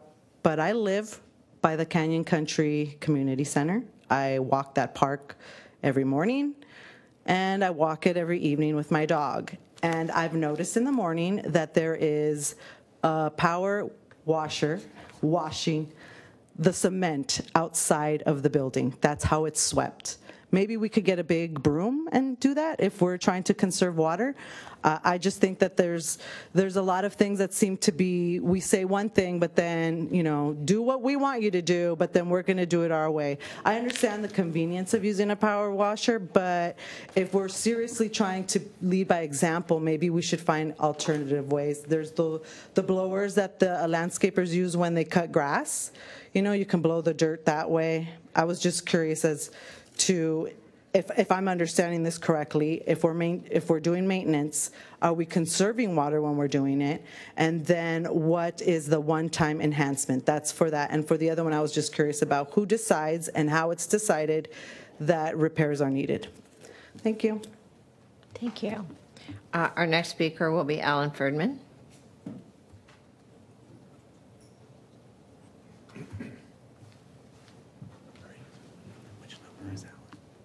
Good evening again, Mayor and City Council. I wanted to talk about item number 10, and I think that having more park space is a great thing, but I think we also need to concentrate on how we're paying for it. So I had looked at July 27th in the Signal. I saw an article about Canyon Park contractor fired due to lack of performance, and I thought, well, that's fine. We're checking on what the guys are doing. But then in the middle of it, I saw this one line that said, that the contract for $11 million for the expansion of Central Park would be paid largely through funds received by the city for COVID relief. And I thought, well, that didn't make much sense. I thought I sent in, asked a couple of questions. And so I decided to put in a public records request. And I said, please provide all correspondence, including emails, formal responses, blah, blah, and staff notes from the city of Santa Clarita for obtaining COVID relief funds. And what I did, when I got in return was, one of the things I got in return was a spreadsheet of how the COVID relief money was spent. And the COVID relief money here was spent was $2.7 million and not one penny for Central Park. So I was curious. I know that one of the other things that was sent to me was a letter from the governor. It said, go get money, all right? So I didn't know what to assume. How did the Signal get that information? Did someone mislead them? Did they misinterpret it? Were they misdirected? Were they told the wrong thing? How did the Signal decide this was COVID relief funds and the city is saying, no, it's not? So here, if you read your own staff report for tonight, it said that the money was going to come from the American Rescue Plan Act. Well, I downloaded the act. There it is. Nice little simple thing with a whole bunch of pages and a lot of fine print. And in it, each one, there's a whole bunch of little things that say you can do this, you can do that. And what I would like to know from you guys is what section of the American Rescue Plan Act is it that allows you to spend COVID relief money to build a park? Because I couldn't find it. So I thought maybe you could help me. Because, you know, there's a lot of faith in government that's been used too much. And we want to be able to have faith not only in our federal government. We hear about all the COVID money that's been lost, spent on the wrong thing. But we want to have faith in our local government as well. So if you could kind of direct me to the right section of that particular act, I'd appreciate it greatly. Thank you. Steve Petzold. And Steve, I have you on item number 8.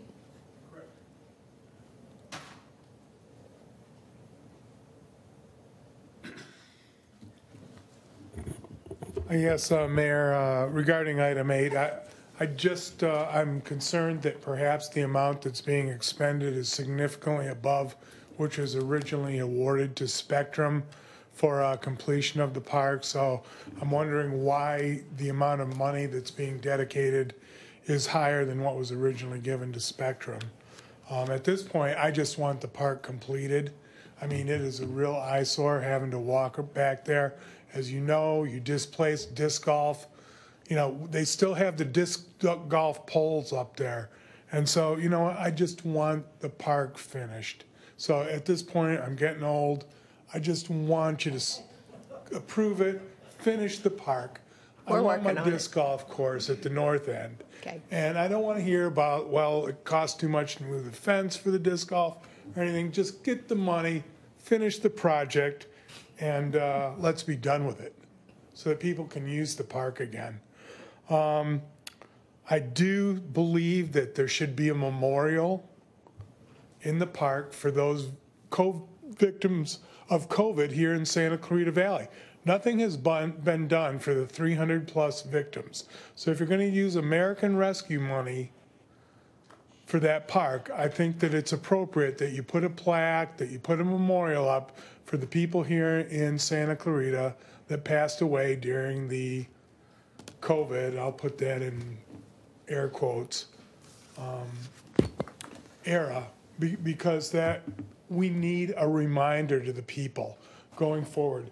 That was part of Santa Clarita history. We need to learn from history. The way we can learn from history is to put a memorial up there so that they know that there will be another pandemic in the future.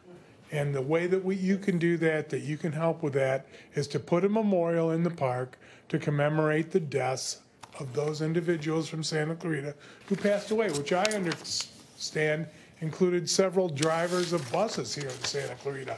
We haven't heard anything about them. We don't know their names. We know nobody's names that died of COVID here in Santa Clarita. So that's what I'd like to do, is have a COVID memorial put in with the multifunctional fields and finish it up, and let's get it done. Thank you very much. Thank you, Steve. That concludes our consent calendar speakers. City Manager. Thank you, Mayor and members of the City Council. In regards to the last speaker, under the new terms of the lease agreement with Santa Clarita Water, there will be no more future memorials in Central Park. In regards to the eligibility of the project, we are confident. We've worked with federal government. It is within the regulations and an eligible use of the money. In regards to, there needs to be more public discussion on this item. I think I think Missy was misinformed as to what the item is actually accomplishing. This is not awarding at the outset a contract to build the park. That was already done at a previous City Council meeting where there was discussion and an original design contract was awarded. Unfortunately, as was mentioned, the contractor defaulted.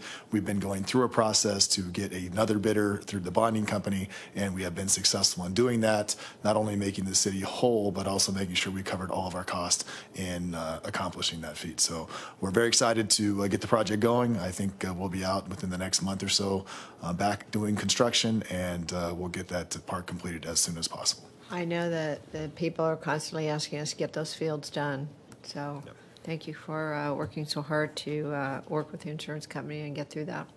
Appreciate that. All right, that concludes our consent calendar speakers. I'm ready for a motion on consent. So moved. Second. I have a motion and a second. Roll call, please. Mayor Pro Tem Gibbs. Aye. Councilmember Miranda. Yes. Councilwoman McLean. Yes. Mayor West. Aye. And now we will go to our second public participation speakers. How many?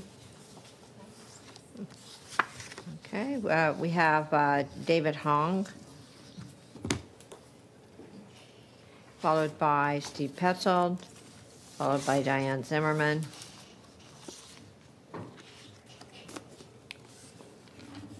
I'll look at them.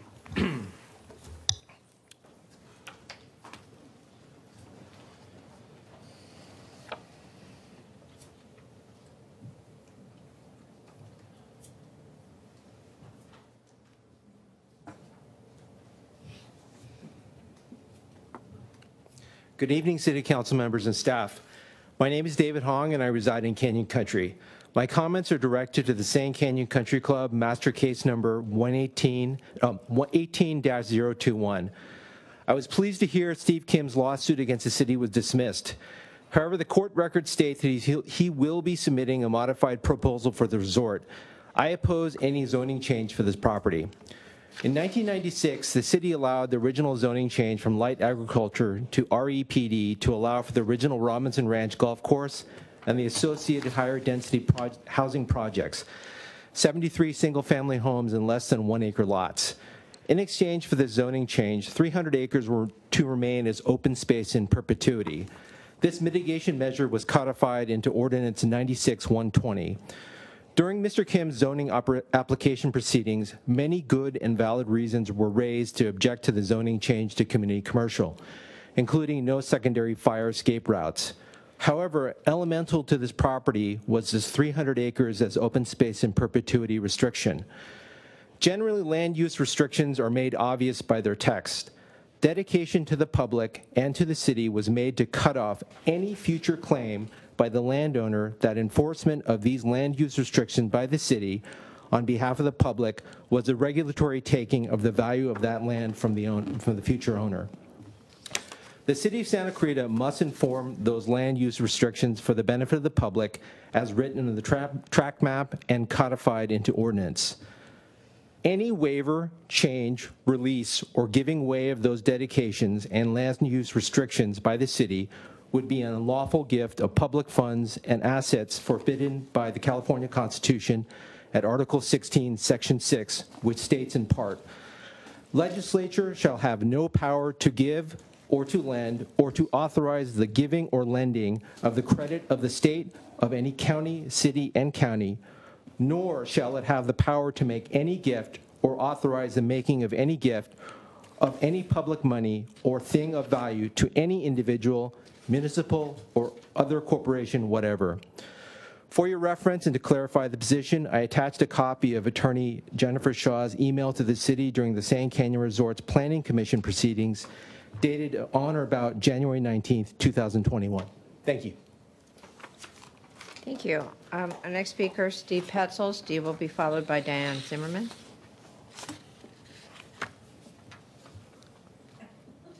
Yes, Mayor, I'll try to be quick in the interest of time. Sitting over there, I never even knew there was a timer here that you guys see. I think it would be very helpful for us as speakers to have that same timer right there, so we're not going against the green and the yellow and the red. So I would suggest that you take this timer, you put another one right up there so we the speakers can see it. Well, when we get a new podium, city manager, you can see if we can get a timer somewhere else. No, all right. Just, I don't know. Thank you, Don't Steve. take away from my time. We restarted your time. I wanted to congratulate Ken on being the new leader of SCV TV. I would like to see SCV TV have a special meeting to authorize Leon Warden to host debates for the upcoming elections here in Santa Clarita. We had a meeting the other day with SCV TV here in this area, and he said he's not allowed to expend any money on anything that's not authorized, and he's not authorized to do debates. I'd like to see a special meeting called so that we could see a debate at SCV TV that could run on a continual loop so that the community can watch it. Concerned about Hart Park, with the negotiations that are going on there. I happened to stumble across the county's report on Hart Park. They spent nearly $900,000 on salaries there, and they are dipping into Mr. Hart's endowment to the county. It's down below $100,000 now, and it started at $150,000. So they are taking the maximum amount plus the interest on that, and they're using it every year. I'm concerned that the city, if they take over that park, will end up assuming the liability for that $900,000 in park salaries, as well as maintenance and capital improvements. Coming back to renewable diesel, I've researched renewable diesel. There are so many subsidies that go into renewable diesel that it's not fair to compare the price of renewable diesel with that of regular diesel or biodiesel here in California, because the people that buy gas actually subsidize a plan that goes back to the people that produce the renewable diesel. So I do believe that it's more expensive, and me driving a gasoline car is actually paying for the renewable diesel that goes into the city buses, and I don't think that's fair. That's enough. Thank you. Diane Zimmerman, followed by Santa Rivera. Mayor, I'm sorry. Mayor, before I start, I filled out a card for I filled out a card for awards and recognitions, Constitution Week, and I didn't get called up. Could I maybe have 30 seconds or 45 seconds on that? Absolutely. Thank you. Okay, I will talk about that after my main topic. Okay, you ready? Our wonderful country is kind of in a real world of hurt right now. So much to say, so little time. I want to urge every single one of you, please look very carefully into the men or women you are casting your votes for in November 2022 elections. And please make this a habit for every future election you ever cast a vote in again. Do not vote for any person because they are a man, a woman, a certain race, or religion. Come on, you're smarter than that, aren't you? We have a lot of work ahead of us to clean up all the messes that have been made and the money that has been wasted, much of which is going into the personal pockets of elected officials and their supporters. Please take the time to research every single person you cast your vote for. Go to debates. Why are we having so many meet and greets and not so many debates?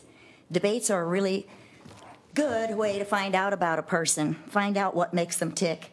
Meet and greets are nice, but not well publicized, and the behavior can be so completely different that when that candidate is at a city council or school board meeting, it's a completely different person. Blah, blah, blah. I'm only saying research for yourselves and make darn sure you really want what the person you vote for will bring to the table. Vote in person on the first day you can vote in person. Do not use drop boxes. People do not use them. Do not give your mail-in ballot to anyone to destroy for you. Do that yourself. If you take it with you to vote center, do not leave it with them. Ask for help if they try to convince you to leave your mail-in ballot with them. Go to the website. You can write this down, everybody. E like an Edward, I like an independence, P like in Paul, -ca.com.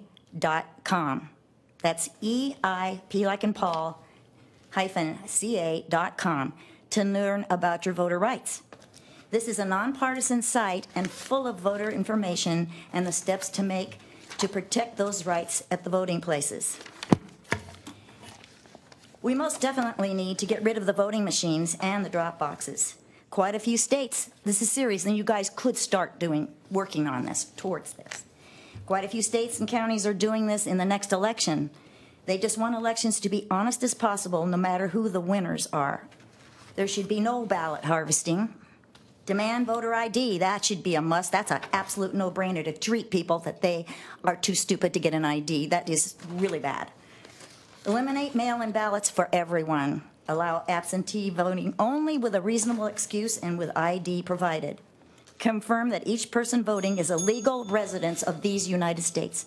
Now may I speak on the other Yes, topic? you may. Thank you. On a lighter note, and don't forget EIP-ca.com for just voting information for all of you. On Sunday, since this is, we're going to be having Independence Week, and that's the Declaration of Independence, Bill of Rights. There's going to be a parade on Sunday, and it's nonpartisan. It's the SCV Liberty Parade. It's nonpartisan. It means we're not going to go there and espouse a particular person for president or particular person for anything. At least we're being urged not to do that, because we're being urged simply to get your cars decorated with the American flags, anything American that doesn't specify a particular element. In other words, American flags, American music coming out of your cars. There's going to be a little ceremony at the beginning.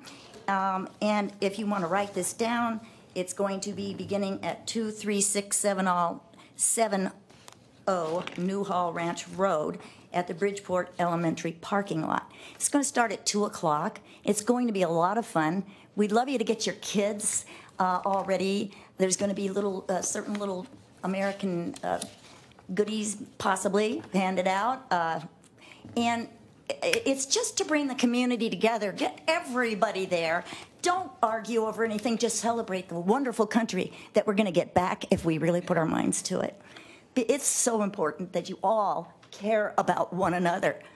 And I don't understand the animosity of one towards another, or I don't understand where all this bickering is coming from when we all really, really want just to be the United States of America. We've come a long way, and we have probably a ways to go. But we've sure done really well up until the last couple of years when we've been made to look like we're something I don't even recognize. So please celebrate our country. Let's do it together and let's have fun. Bring your kids. Let's have a ball. Let's let the kids have fun. And let's start teaching the Declaration of Independence and the Constitution in our schools again. I don't know where that went. And how about the Pledge of Allegiance? And that's it. Thank you very much. Have a great night. Santa. And following Santa be Cindy Justin. Hello again. Quería empezar a hablar con los padres que están ahí porque los hijos son bien importantes para mí y son el futuro. Quiero que los padres sepan que necesitan de poner atención a lo que está pasando en las escuelas. Están atrás de nuestros hijos. Nos quieren agarrar con nuestros hijos. Toman chance, toman tiempo para hablar con ellos, para saber lo que están pasando, porque están tratando de hacer cosas atrás de las espaldas de nosotros. Y yo sé que muchos padres trabajan mucho y no tienen el tiempo, pero necesitamos de poner atención a lo que está pasando en las escuelas con los hijos. So I wanted to mention to the parents out there that we need to pay attention to what's going on with our children in their schools. We need to build that relationship with our kids so that whatever outside influence, this doing things behind parents' backs, is going too far, and we need to build that relationship with our children to make sure that any outside element does not interfere with the raising of your child. That was the most important thing to me that I wanted to bring up. I also wanted to bring up something that just recently got brought to my attention that is very important and is going to probably be coming here if it hasn't already. It's called the CCA, the Community Choice Aggregation. Look up Greenwashing Jim Phelps, JIMPHELPS. This has to do with the quote-unquote clean green energy and the certificates that go with it, and how they're going to be sold and redistributed to double dip, basically. I also wanted to mention, as Diane did before me, about paying attention who we vote for. Come to the greet and meets. Come get to know these people that are saying that they want to help the community and do better. Pay attention to what they're saying and how they say it. And remember, we're in election time right now, so you're going to hear a lot of the things that you want to hear. Just make sure that these people are being sincere. It's very important that we learn to work together and that we learn to be more involved with our community. Les voy a decir a ustedes también las otras cosas que mencioné. Quiero que se pongan a fijarse en lo que se llama CCA. Se trata de la energía, que nos están tratando de hacer cosas escondidas. Tienen que buscar en el internet, busquen lo que se llama un señor, se escribe su nombre G-I-M, su apellido P-H-E-L-P-S. También quería hablar de las personas que están tratando de meterse en las escuelas y también aquí. Cuando van a votar, por favor, pongan atención a las personas con cuales están votando. Vayan a las fiestas que ellos tienen para fijarse con quién están votando. Gracias. Thank you, Santa. And our last speaker will be Cindy Justin. Hi, Cindy. Hi. Save the best for last. Good evening. As you know, we've had and we're having a major fentanyl crisis, which is affecting everyone, especially the children. This crisis does not care about what color of skin you have or what your personal beliefs are. It is after all of us. Mr. Striplin, Mayor West, and Council, I want to thank you for organizing the event on September 23rd called Chasing the High. Again, you have made a point to keep our community safe. I'm looking forward to attending that. Unfortunately, there are misinformed people on where these drugs are coming from, and I would like to educate them on facts from qualified departments. Department of Justice, U.S.